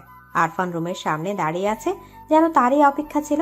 তিতির বের হওয়ার পর কোনো কথা বলার সুযোগ না দিয়ে 5 গোলা করে নেয়, তারপর দ্রুত পা ফেলে ছাদে চলে যায়। তিতির পুরনো সময় নিঃশ্বাস বন্ধ করেছিল। কেউ দেখে ফেলে কিনা ভয়ে বুকটা ছটফট করছিল। আরফানের গলায় তার হাত দিয়ে আঁকড়ে ধরে রেখেছিল। ছাদে গিয়ে আরফান তিতিরকে নামায়। জোরে কয়েকবার নিঃশ্বাস ফেলে রাগে চোখে তাকিয়ে থাকে। তিতির চুপচাপ তাকিয়ে আছে। আরফান তিতিরের উপর হেলে পড়ে, চেপে ধরে তিতিরের ছোট শরীর। তিতির কেঁপে ওঠে, কিন্তু এমন কিছুর জন্য যেন সে আগে প্রস্তুত ছিল। ফিসফিস করে বলে, কেউ আসবে। আসবে না? সরুন। না। তিতির চুপচাপ আরফানের দিকে তাকিয়ে আছে। কেউ কাউকে না বললেও দুজনেই জানে দুজনের মনের কথা। আরফানকে এত কাছ থেকে দেখে মুখটা কেমন করছে, গায়ের মিষ্টি ঘ্রাণে নেশা ধরে যাচ্ছে। তিতির বিভোর হয়ে তাকিয়ে থাকে। আরফান তিতিরের হাতের আঙুলের ভাঁজে নিজের হাত ছুঁয়ে বলল, আরশ ভাইয়ের এত কাছে কেন গেলি? ভাইয়া না, এমনি গল্প করলাম। আরফান তিতিরের গালে ছোট চুমু দিয়ে বলল, হুম, তুই কোনো ছেলের কাছে গেলে আমার একদম ভালো লাগে না। আরে যাব না। আপনি কেন অন্য মেয়ের সাথে ছবি তুললেন, তাও এত খারাপ ভাবে? এডিট ছিল গাধি। আমি বুঝেছি। আমার পাখি তো তাই সব বুঝে। তিতির আর আরফান একে অপর দিকে বিভোর হয়ে তাকিয়ে থাকে। তিতির আরফানের গালে হাত ছুঁয়ে আস্তে করে বলল, সেই দিনের জন্য সরি, আমার ভুল হয়েছিল। ভালোবাসি তিতির পাখি, তোর মনে একটু জায়গা দিবি? আমি তোকে হিনা খুবই কষ্টে থাকি, মরে যাওয়ার প্রয়াস হয়, আমায় আরো বেশি দিন বাঁচতে দিবি?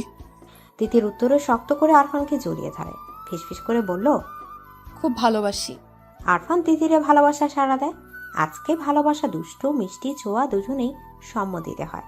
ভালোবাসা গভীর হয়, দুজনের শ্বাস ঘন হয়ে মিলে মিশে একাকার হয়ে যায়। তিতির আদরে গুঙ্গিয়ে ওঠে, শক্ত করে আঁকড়ে ধরে আরফানের হাতের বাহু। আরফান হাসে, ফিসফিস করে বলল, এইটুকু আদরে এমন বেহাল দশা, তাহলে পরে কি হবে? তিতির হাসে, সেই হাসিতে মিশেছিল এক রাশ লজ্জা। সে আরফানের বুকে মুখ লুকায়। আকাশে থালার মতো গোল চাপটা দুজনের ভালোবাসা দেখে হাসে। এভাবে যদি পূর্ণতা পেত তারা, সারা জীবন যদি এভাবে আগলে রাখা যেত, তার তিতিরকে। খুব ধুমধামে আনন্দের সাথে বাড়ির প্রথম বিয়ে অনুষ্ঠিত হলো। প্রথমে সবার মনে একটু নাকশ থাকলেও পরবর্তীতে মাহমুদের মনের কথা সবাই জানলে সবাই বেশ খুশি হয়। সানন্দে শাহাবুদ্দিন খানের কথা মেনে নেয়। বাড়ির মেয়ে বাড়িতেই থাকলো, ছেলের বউ হিসেবে বাড়ির শান্ত মেয়েটাকেই আনলো। এর চেয়ে আনন্দের আর কি হতে পারে? আপন বোন আর চাচাতো ভাই দুজনের বিয়েতে কোনো কিছু কমতি রাখতে রাজি না আরফান। মারিয়াকে পরীর মতো করে সাজানো হয়েছে। মারিয়াকে গম্ভীর মুখও মাহমুদের সাথে বসে ছবি তোলা হয়। মারিয়া কাঁচুমুচু করে মাহমুদের দিকে তাকায়। বরবেশে মাহমুদকে দেখার তীব্র ইচ্ছা দমিয়ে রাখতে পারেনি। সে তাকানোতে মাহমুদ তার দিকে রাগী চোখে গম্ভীর দৃষ্টি নিয়ে দেখে। মাহমুদের এমন দৃষ্টি দেখে মারিয়া ভরকে যায়। সোজা তাকিয়ে ভাবে, মাহমুদ এভাবে তাকাচ্ছে কেন? সে তো এখন তার স্ত্রী, তাহলে এভাবে তাকাবে কেন? একটু নরম করে আদর মাখা চোখে তো তাকাতেই পারতো, তাই না? নাকি মাহমুদ তাকে বিয়ে করে সুখী না? হাজারো চিন্তায় জর্জরিত হয়ে মারিয়ার মন খারাপ হয়ে যায়। মুহূর্তেই মুখের রং বদলে যায়। আরফান ছবি তুলছিল। সদ্য বিবাহিত স্বামী স্ত্রীর এমন গম্ভীর রূপ দেখে বলল, দুজন একটু হাস, মুখটা এমন করে রেখেছিস কেন? আরফানের কথায় দুজনেই হাসার চেষ্টা করে। তিতির পাশ থেকে বলল, ভাই একটু কাছে যাও, এত দূরে বসেছো কেন? তিতির কথায় মাহমুদের খুব রাগ হয়। চোখ পাকিয়ে বোনের দিকে তাকায়, ঠিক আছে, কিন্তু এত মানুষের মাঝে কিছু না বলে বাধ্য ছেলের মতো কাছে যায়। রোমান্টিক ভঙ্গিমায় কয়েকটা ছবি তুলে আবার আগের অবস্থানে বসে পড়ে। একটু সময়ের জন্য মাহমুদ যখন কাছে এসেছিল, তখন মারিয়ার বুকটা ধুকপুক করে জানান দিচ্ছিল মাহমুদ তার স্বামী, তার একান্ত ব্যক্তিগত পুরুষ। এই পুরুষটা কাগজে কলমে তার নামে লেখা হয়ে গেছে, এখন অন্তরে লেখা বাকি। মাহমুদের অন্তরে মারিয়া আছে কি নেই তা সে জানে না, অবশ্য আস্তে আস্তে জেনে নেবে। তার দৃঢ় বিশ্বাস সে মাহমুদের ভালোবাসা জয় করেই নেবে। মারিয়া আবার এটাও ভাবে যে মাহমুদ রাজি না হলে কি আর বিয়ে হতো? সব প্রশ্নের উত্তর রাতেই মিলবে। তিতির আজকে লুকিয়ে বেড়াচ্ছে। এতদিনে চেনা চাচাতো ভাইকে নিজের সঙ্গী হিসেবে ভাবতেই লজ্জায় গাল ভারী হচ্ছে। না চাইতে মুখে লাজুক হাসি চলে আসছে। আরফানের মুখোমুখি হলে রাতের টুকরো ভালোবাসার মুহূর্ত সিনেমার পর্দার মতো চোখের সামনে ভেসে উঠছে। এত করে লজ্জা রাঙা মুখের লাল আবার পরিমাণ যেন তরতর করে বাড়ছে। আরফানও কম দুষ্ট না, সে তিতিরকে দেখলেই চোখ মারে। দুষ্টমি মাখা চোখে বারবার তার দিকে তাকাচ্ছে। তিতি নিজেকে যথাসম্ভব সংযত রাখছে। তার কেন জানি মনে হচ্ছে তার মনের কথা বাড়ির সবাই জেনে যাবে। রাত 11টা। বাসর ঘর সাজানো হয়েছে। সাদা ফুলের মাঝে লাল বেনারসি পরে মারিয়া জড়সড় হয়ে বসে আছে। মাহমুদকে পাওয়ার তীব্র ইচ্ছে ছিল, আর সেটা যে এতটা সহজে পেয়ে যাবে তা সে কখনো ভাবেনি। ভালোই ভালোই বিয়েটা তো হলো, কিন্তু এখন তার নার্ভাস লাগছে, ভয়ে গলা শুকিয়ে আসছে। মারিয়া চুপচাপ বসে আছে, মাহমুদের জন্য অধীর অপেক্ষায় বসে আছে। তার অপেক্ষার প্রহর যেন শেষ হচ্ছে না। এভাবে বসে থাকতে থাকতে ছোট মনে উকি দেয় হাজারো স্বপ্ন। লাজে লাল হয়ে সে হাসে, কিন্তু মাহমুদ আসে না। মাহমুদের জন্য অপেক্ষা করতে করতে তার মন খারাপ হয়। নতুন বউকে এতক্ষণ বসিয়ে রাখার কোনো মানে আছে? জড়া তো 1টা বাজে। মাহমুদ ঘরে আসে। কাঠের ভারী পাল্লা লাগানোর শব্দে মারিয়া দরজার থেকে তাকায়। মাহমুদ চকিতে নয়নে একবার মারিয়ার দিকে তাকিয়ে আবার চোখ ফিরিয়ে হ্যাঙ্গার থেকে কাপড় নিয়ে বাথরুমে কাপড় পাল্টাতে চলে যায়। মারিয়া আশায় ছিল মাহমুদ আসলে সে লাজুক হয়ে তাকে সালাম দেবে, মাহমুদ কথা বলবে আরো কত কি। কিন্তু এই পুরুষে পরি তুলল এমন বউকে অবহেলা করে বাথরুমে চলে গেল। কিছুক্ষণ পর মাহমুদ বেরিয়ে আসে। মারিয়াকে তার দিকে তাকিয়ে থাকতে দেখে বলল, কাপড় চোপড় পাল্টে শুয়ে পড়ো, অনেক রাত হয়েছে। এই কথাটা বলতে বলতে মাহমুদ বিছানার ফুল সরিয়ে আস্তে করে পাশ ফিরে শুয়ে পড়ে। মাহমুদের কাছে মারিয়া স্তব্ধ হয়ে যায়, ঠোঁট কেঁপে ওঠে, চোখের কোল বেয়ে গড়িয়ে পড়ে পানির ধারা। মাহমুদের এই অবহেলা সে সহ্য করতে পারে না, বুকে অসামান্য ব্যথা অনুভব হয়। নিশ্চুপ কান্নায় নিঃশ্বাস বন্ধ হয়ে আসে। বাসর রাত নিয়ে সবারই কত স্বপ্ন থাকে, মারিয়ারও ছিল। মাহমুদকে নিয়ে নতুন জীবনে পা দেওয়ার ইচ্ছেটা কত রঙিন ছিল, কিন্তু মাহমুদ এমন করছে কেন? মারিয়া কান্না ভেজা চোখে মাহমুদের দিকে তাকিয়ে আছে। তার এখন মনে হচ্ছে মাহমুদ উঠে বসে হেসে ফেলবে আর তাকে জড়িয়ে ধরে বলবে, মজা করেছে। কিন্তু না, ঘড়ির কাঁটা টিকটিক করে বয়ে যাচ্ছে। মাহমুদ তো আর ওঠে না। মারিয়া ফুপিয়ে ফুপিয়ে কাঁদে, নিজের অপরাধ কোথায় তা বুঝতে পারে না। ছোট মেয়ে কাঁদতে কাঁদতে বিয়ের ভারী কাপড় পাল্টানোর কথা ভুলে খাটের এক পাশে জড়সড় হয়ে ঘুমিয়ে পড়ে। কান্নার ফোফানোর শব্দ বন্ধ হওয়ার পর মাহমুদ উঠে বসে। গভীর চোখে অপলক তাকিয়ে থাকে লাল টুকটুকে বউটার দিকে। এতক্ষণ সে সজাগ ছিল। মারিয়ার প্রতিটা কান্নার শব্দ তার কর্ণগোচর হয়েছে। ঘুমন্ত বউটার দিকে তাকিয়ে স্বস্তির নিঃশ্বাস ফেলল। নিজের একটু কষ্ট হলে মারিয়ার এই শাস্তিটা পাওয়া প্রাপ্য।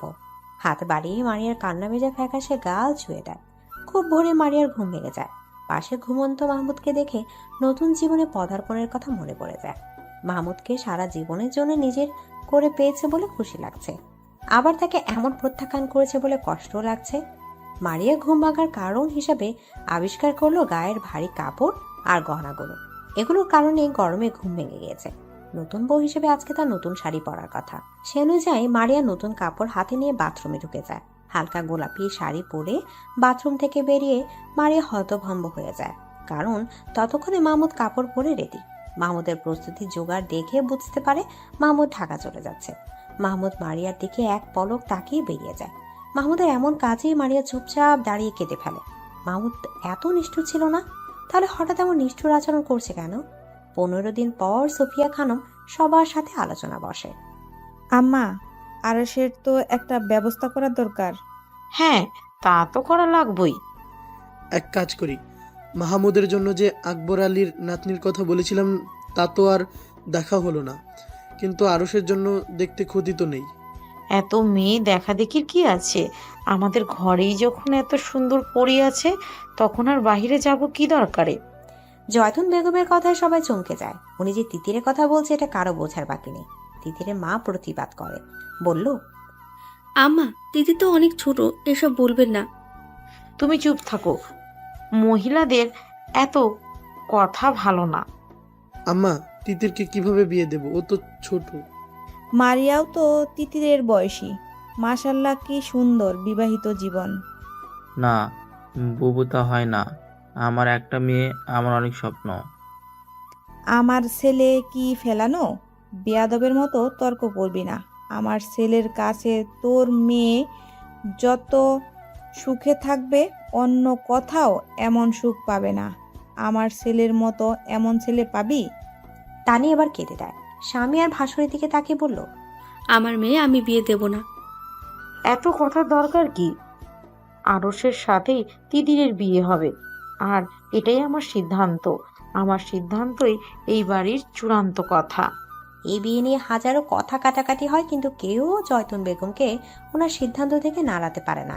শেষে জয়তুন বেগম বলল, আমার ছেলে হিসেবে যদি আমার কথা না রাখিস, তাহলে আমার মরা মুখ দেখবি। বুড়া বয়সে আমি কলঙ্ক করে মরব। মায়ের এমন কথার পরে আর কোনো কথা হয় না। ছেলেরা আর কিছু বলার সাহস পায় না। আরশের সাথে তিতিরের বিয়ে ঠিক হয়। কলেজ থেকে বাড়ি এসে সব শুনে তিতির গলা ছেড়ে কাঁদে। দেয়ালের সাথে কপাল আঘাত করে কপাল ফুলে রক্তাক্ত করে পারে। চিৎকার করে করে বলে, আম্মা, আমি কিন্তু বিয়ে করব না। এই বুড়িকে বিয়ে দাও। আমাকে কেউ বিয়ের কথা বললে আমি বিষ খেয়ে নিব। মেয়ের মুখে এমন কথা শুনে মহিবুল্লাহ খান এগিয়ে আসে। ওনার আম্মাকে উনি অনেক মান্যগণ্য করেন। মেয়ের গালে থাপ্পড় দিয়ে বলল, এত কথা বলছিস কেন? বিয়ে ঠিক হয়েছে, বিয়ে হবে, এত কথা বলবি না। তিতির রুমে গিয়ে আরফানকে ফোন দেয়, কিন্তু ফোন বন্ধ। বন্ধ ফোনের দিকে তাকিয়ে তিতির কেঁদে দেয়। তিতির সিদ্ধান্ত নেয় যে আরমানের কথা সবাইকে বলে দেবে। চুপ থেকে প্রিয় মানুষকে হারানো কোনো মানে হয় না। শেষবারের মতো সে আরফানের নাম্বারে ফোন দেয়। এবার ফোন রিসিভ হয়। উপাস থেকে আদরে কণ্ঠ ভেসে আসে, সরি সোনা, আমি ক্লাসে ছিলাম। তুমি কতগুলো ফোন দিয়েছো, আমাকে কি খুব বেশি মিস করছে আমার তিতিরটা? আমাকে তো বিয়ে দিয়ে দিচ্ছে। বাচ্চা মেয়েকে বিয়ে করবে কে? সত্যি আপনার বিশ্বাস হচ্ছে না? আরফান এবার চিন্তিত হয়। তিতিরে কান্না ভেজা গলার স্বর কানে লেগেছে, কপালে চামড়া কুঁচকে আসে। কি হয়েছে তিতির, কাঁদছো কেন? দাদি আমার বিয়ে ঠিক করে ফেলেছে। কার সাথে? আরুষ ভাইয়ার সাথে। আরফান রাগে কিরমির করে ওঠে। প্রথম দিন থেকে আরশের দৃষ্টি অন্যরকম ছিল। একটা ছেলে আরেকটা ছেলের চোখের দৃষ্টি বোঝার ক্ষমতা আছে। আরফান আরশের চোখের ভাষা বুঝতে পেরেছে, কিন্তু ভাবেনি ব্যাপারটা এত দূরে গবে। তার ইচ্ছা করছে আরশের গালে ঠাড়ি একটা থাপ্পড় দিতে। বেয়াদব লোক। আরফানের চুপ করে থাকতে দেখে তিতির বলল, আপনি কিছু বলুন, আমি কি করব? আপনাকে ছাড়া আর কাউকেই বিয়ে করব না। আর কাউকে বিয়ে করবে কেন? তুমি তো আমাকে বিয়ে করবে, আমার বউ হবে। কেউ মানবে না। তারপর আরফানকে বাড়ির পুরো ঘটনা বিস্তারিত জানায়। সব শুনে আরফান বলল, আমি সব ঠিক করে নেব, তুমি এত ঘাবড়ে যেও না। আমার ভয় হয় আপনাকে না হারিয়ে ফেলি। ধুর পাগল, আমি তোমার আছি, তোমারই থাকবো, একটু হারাবো না। ভীষণ ভালোবাসি। আমি তো জানি আমার তিতির সোনা আমাকে কত ভালোবাসে, আমিও তিতিরকে ভীষণ ভালোবাসি। সে কি জানে? আরফানের উপর তিতিরের ভীষণ বিশ্বাস। সে জানে আরফান থাকতে কোনো বিপদ তাকে ছুঁতে পারবে না। আরফানের এই কথাগুলো তাকে অনেক সুখ দেয়। সে সুখী গলায় বলল, জানে, খুব ভালো করেই জানে। জানলে বিশ্বাস রেখো, তুমি আমার এই কথাটা মনে রেখো। আচ্ছা। আরফান ফোন রেখে ছোট একটা ব্যাগে প্রয়োজনীয় জিনিসপত্র নিয়ে বাড়ির উদ্দেশ্যে বেরিয়ে যায়।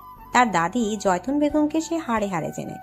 একবার যেহেতু সবাইকে রাজি করিয়ে ছেড়েছে, সুতরাং বিয়ে না করানো পর্যন্ত শান্ত হবে না। শাহাবুদ্দিন খান চুপচাপ বসে আছেন, চোখের দৃষ্টি বেশ গম্ভীর।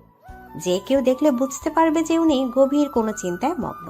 সালমা রাতের কাজকর্ম সেরে রুমে এসেছে অনেকক্ষণ, কিন্তু স্বামীর কোনো সারা শব্দ পাচ্ছে না।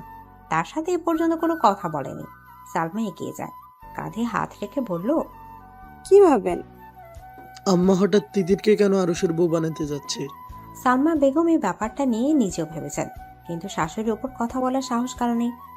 তার শ্বশুর ইহলোক ত্যাগ করার পরে সবাই তাদের আম্মাকে প্রাণ ভরে মানে। মায়ের উপর কথা বলে না, উনি যা বলে সেই কথাই চূড়ান্ত সিদ্ধান্ত হিসেবে গণ্য করা হয়। শাহাবুদ্দিন বলল, তিতিরের কান্নার শব্দ শুনছো? মেয়েটা বোধহয় এই সিদ্ধান্ত মানতে পারছে না। হ্যাঁ, সারাদিন কান্নাকাটি করেছে, দেওয়ালে মাথা ঠুকে কপাল ফুলিয়ে ফেলেছে। মহিবুল্লার তো মা রোলও। আরস তো দেখতে শুনতে ভালোই, কিন্তু তিতির এমন পাগলামি করছে কেন? ওর কি কোনো পছন্দ আছে নাকি? বাচ্চা মেয়ে, ওর কি পছন্দ থাকবে? তাছাড়া এমন কোনো ভাবভঙ্গিমা তো দেখিনি। আমাদের মারিয়াও কিন্তু বাচ্চাই ছিল, শান্ত ছিল, কোনো ভাবভঙ্গিমা ছাড়াই মাহমুদকে ভালোবেসেছে। আমরা কি তা টের পেয়েছি? সালমা কথাটা ভাবলেন, কথা সত্যি। মেয়েদের ওপর দেখে কখনো তাকে যাচাই করতে নেই। মহিবুল্লাহ বিছানায় সোজা হয়ে শুয়ে আছে। তানিয়া পাশে বসে বলল, শোনেন, বিয়েটা কি হওয়াই লাগবে? হ্যাঁ। তিতির রাজি না। ও রাজিতে কিছু আসা যায় না। আজকাল মেয়েদের সিদ্ধান্ত ছাড়া বিয়ে দেওয়া তো ভালো না, পরে সংসারে অশান্তি হয়। শোনো আম্মা, যেহেতু বলেছে তাহলে তিথিরের জন্য আরও সে ঠিক। আমার মায়ের কোনো সিদ্ধান্ত ভুল হতে পারে না। আপনার কোনো কথা নেই? না, আমিও এই সিদ্ধান্তকে সমর্থন করেছি। তানিয়া দীর্ঘশ্বাস ফেলে চুপ করে থাকে। তিথির এই বিয়েতে রাজি না। উনি ওর আরশের একমাত্র মেয়ে, জামাই করতে চান না, কিন্তু না চাইতেও করতে হবে। উনি যে নিরুপায়। রাত 2টার দিকে তিতিরের মনে হলো তার রুমে কেউ আছে। ড্রিম লাইটের আলো সে দেখতে পায় এক মানব এক দৃষ্টিতে তার দিকে তাকিয়ে আছে। এত রাতে তার রুমে কে আসতে পারে তা ভেবে তিতিরের গলা শুকিয়ে যায়। মনে মনে ভাবে এটা বুঝি আরশ। আরশকে ভেবে তিতি চিৎকার করার প্রস্তুতি নেয়। মানুষটা বুঝেই তিতিরের মনের কথা স্পষ্ট শুনতে পেল, তাই তো তখনই আলতো করে তিতিরের গা ছুঁয়ে দেয়। তিতির চমকে ওঠে। অসময় প্রিয় স্পর্শ পেয়ে অবিশ্বাস্য চোখে তাকিয়ে থাকে। চোখ থেকে ঘুম ঘুম ভাব ছুটে পরিচিত প্রিয় পারফিউমের গন্ধে। বাড়ানো হাতটা আঁকড়ে ধরে নিজেকে বোঝাতে চায় এটা স্বপ্ন না, বাস্তব। আবছা অন্ধকারে আরফানের পরশম ভরা পুরুষালী পেশি বহুল হাতে তিতির পাগলের মতো চুমু দেয়। হাতটা টেনে গালে মিশিয়ে নেয়। তিতিরের কাছে আরফান বলল, পাগল মেয়ে। তিতির সত্যি পাগলের মতো কেঁদে ফেলে। হঠাৎ তিতিরের কান্নায় আরফান বিচলিত হয়। উঠে লাইট জ্বালিয়ে দেয়। তিতির আশ্রাম করে বসে আছে। লাইটের আলোয় আরফান দেখতে পায় ফর্সা গায়ে তিতিরের কপাল, কালচে দাগ, রক্ত আসার কাটা দাগ স্পষ্ট। গোল গোল গালে আঙুলের ছাপ ফুলে উঠেছে। প্রিয়তম চেহারা এমন দাগ দেখে তার বুকটা মুচড়ে ওঠে। দ্রুত তিতিরের কাছে গিয়ে যায়। নরম স্পর্শে তিতিরের কপাল ছুঁয়ে দেয়, গালের ফোলা অংশে হাত বুলিয়ে বলল, এসব কি? বিয়ে দিয়ে দিচ্ছে, তাই রাগে দেওয়ালে আঘাত করেছি। তাই বলে নিজেকে আঘাত করতে হবে? আমি আছি না? আরফান ভীষণ যত্ন নিয়ে তিতিরের আঘাত ছুঁয়ে ছুঁয়ে দেখে। তিতির কিছুক্ষণ চুপ থেকে বলল, ভুল হয়েছে। জীবনে যেমন পরিস্থিতি আসুক না কেন, কখনো নিজেকে আঘাত করার কথা ভাববে না, মনে থাকবে? হুম। আর গালের আঘাতটা? আব্বা বিয়ে করবো না বলাতে মেরেছে। আরফান যত্ন আদর দিয়ে তিতিরের গা ছুঁয়ে দেয়। তারপর লাইট নিভে আস্তে করে দুজন বাড়ি থেকে বেরিয়ে যায়। তিতির বারবার জিজ্ঞেস করে কোথায় যাচ্ছে, কিন্তু আরফান চুপ থাকতে বলে। এত রাতে আসতে গেলেন কেন?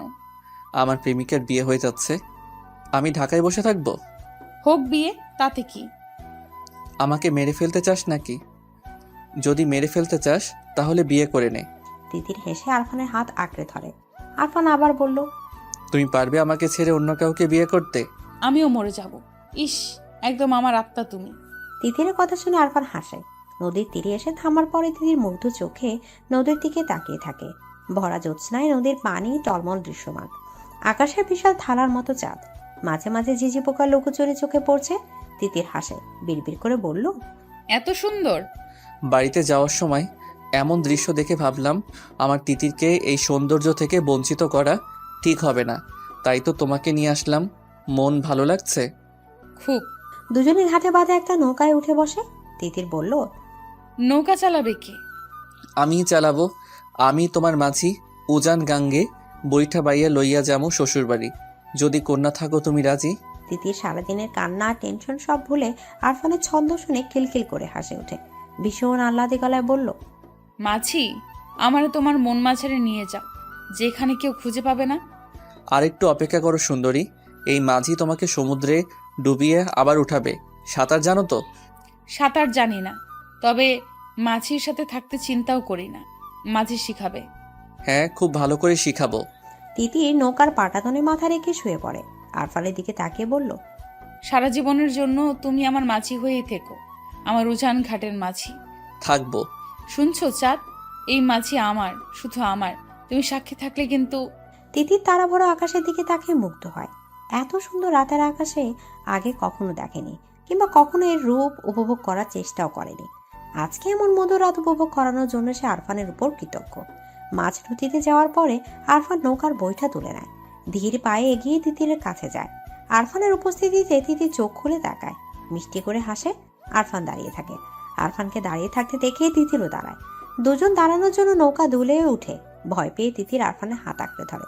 আরফান হেসে তিতিরকে কাছে টেনে নেয়।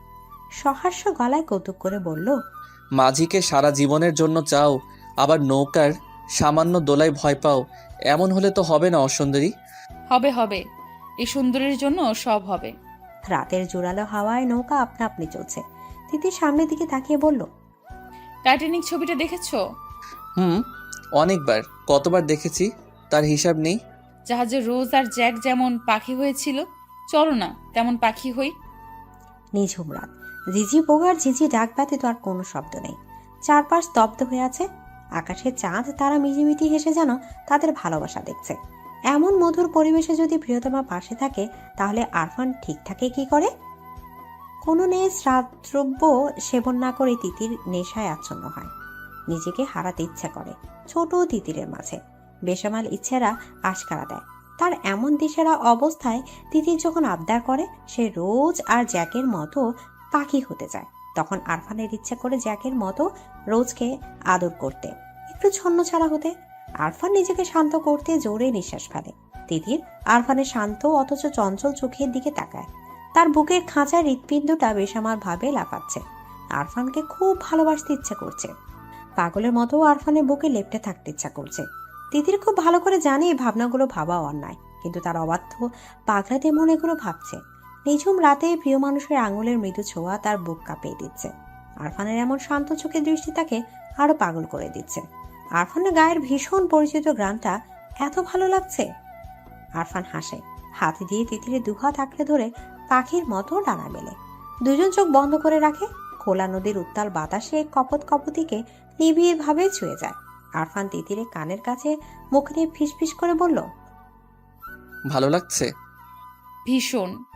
আরফান তিতির দিকে তাকিয়ে থাকে। তিতির আরফানের বুকে পিঠ লাগিয়ে সামনে তাকিয়ে চোখ বন্ধ করেছিল, কিন্তু হঠাৎ অনুভব করে গলার ঠোঁটের স্পর্শ। তিতিরের সর্বাঙ্গ কেঁপে ওঠে, অবশ হয়ে আসতে চায় হাত পা। সে চোখ খুলে তাকায়, মাথা ঘুরিয়ে আরফানের দিকে তাকায়। আরফানকে তখন অন্যরকম লাগছিল, নেশায় আচ্ছন্ন হয়েছিল। দুজনের চোখে চোখে কথা হয়।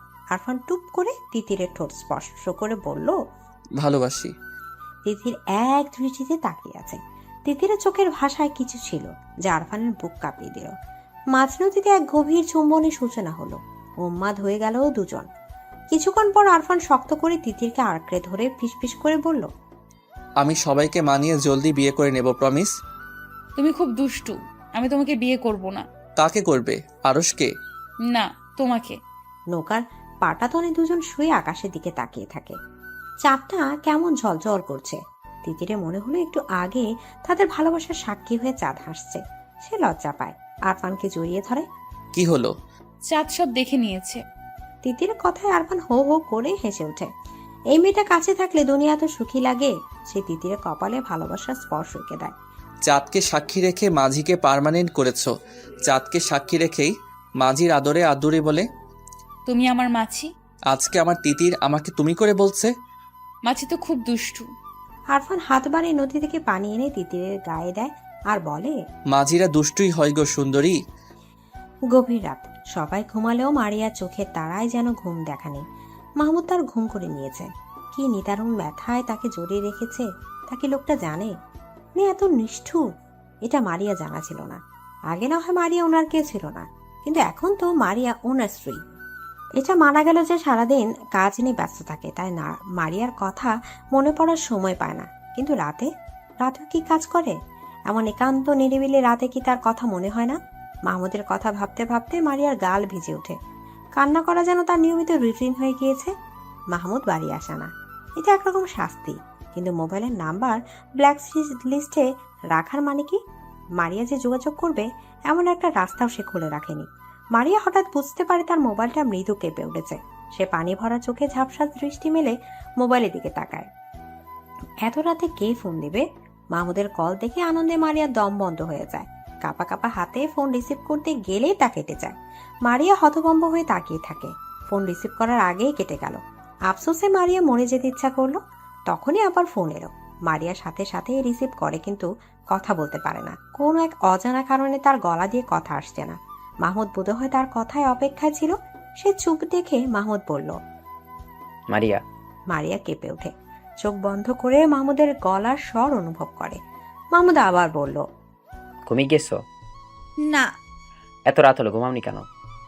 আপনি বাড়ি আসেন না কেন? বাড়ি আসবো কেন?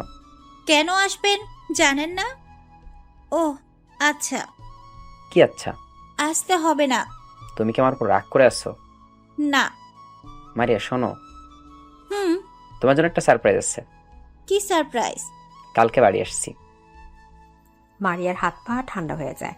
তাকে একরাশ লজ্জা এসে জাপটে ধরে। সে কট করে ফোনটা কেটে দেয়। ইস, এত লজ্জা লাগছে কেন? সকালে ঘুম ভাঙার পর তিতিরের ঠোঁটের কোণে মিষ্টি হাসি লেগে থাকে। খুশি মনে নাস্তা করতে যায়। খাবার টেবিলে এমন হাস্যোজ্জ্বল চেহারা তিতিরকে দেখে সবাই অবাক হয়। কালকে সারাদিন বিয়ে করবে না বলে কান্নাকাটি করছে, আর আজকে কিনা এত খুশি।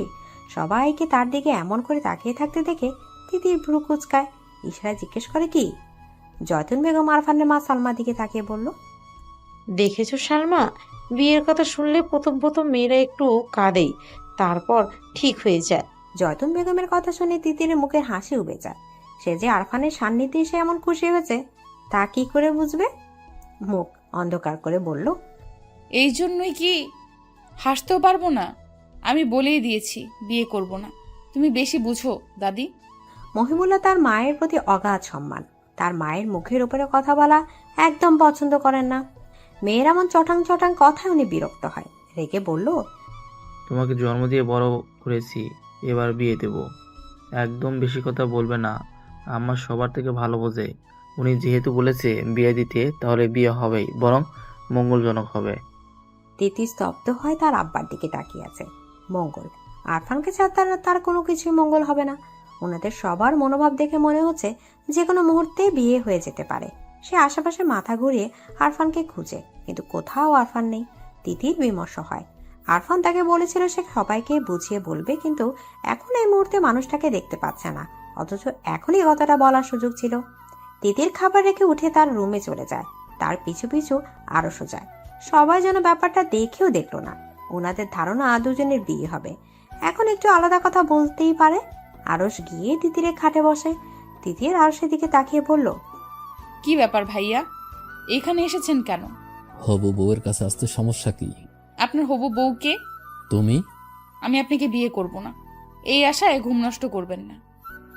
না, এখন তো মন ভরে ঘুমাচ্ছি, বিয়ের পরে ঘুমের ব্যাঘাত ঘটাবো। আরফান হাই তুলতে তুলতে রুমে ঢুকে তিতিরের বিছানায় শুয়ে আরশের দিকে তাকিয়ে বলল, ঘুমের ব্যাঘাত ঘটাবেন কেন? সুখে না দুঃখে? তিতিরের বিছানায় আরফানকে এমন সহজ স্বাভাবিকভাবে শুয়ে থাকতে দেখে আরশ বিরক্ত হয়। তার প্রশ্ন বলল, বিয়ের পর মানুষ নিশ্চয়ই সুখে থাকে। এত পড়ালেখা করে কি করলি যদি এটাই না বুঝিস? না মানে দুঃখেও তো ঘুম আসতে পারে। তিতির আমাকে কোনো দুঃখ দেবে না, তাই না তিতির? আমি তো আপনাকে বিয়েই করব না। তিতিরের কথায় আরফান হো হো করে হেসে ওঠে। আরশ বলল, তা আজকে রাতেই দেখা যাবে। আরশের কথায় দুজনেই চমকে যায়। তিতির বলল, মানে? বলা বারণ, সময় মতো জানতে পারবে। আরশ চলে গেল। তিতির স্তব্ধ হয়ে তাকিয়ে থাকে। আরফান হাতের ইশারায় তিতিরকে চুমু দিয়ে বলল, নো চাপ বেবি, मैं हूं ना। তিতির হাসে। আরফান উঠে বেরিয়ে যায়। যাওয়ার আগে তিতিরের কপালে পড়ে থাকা চুলগুলোতে ফু দিয়ে আরো এলোমেলো করে দিয়ে বলে, তুমি আমাকে বিয়ের প্রস্তুতি নাও, দেখা যাবে যে কোনো মুহূর্তে এসে বলবো কবুল বলো তিতির। আরফানের পাগলামিতে তিতির হাসে।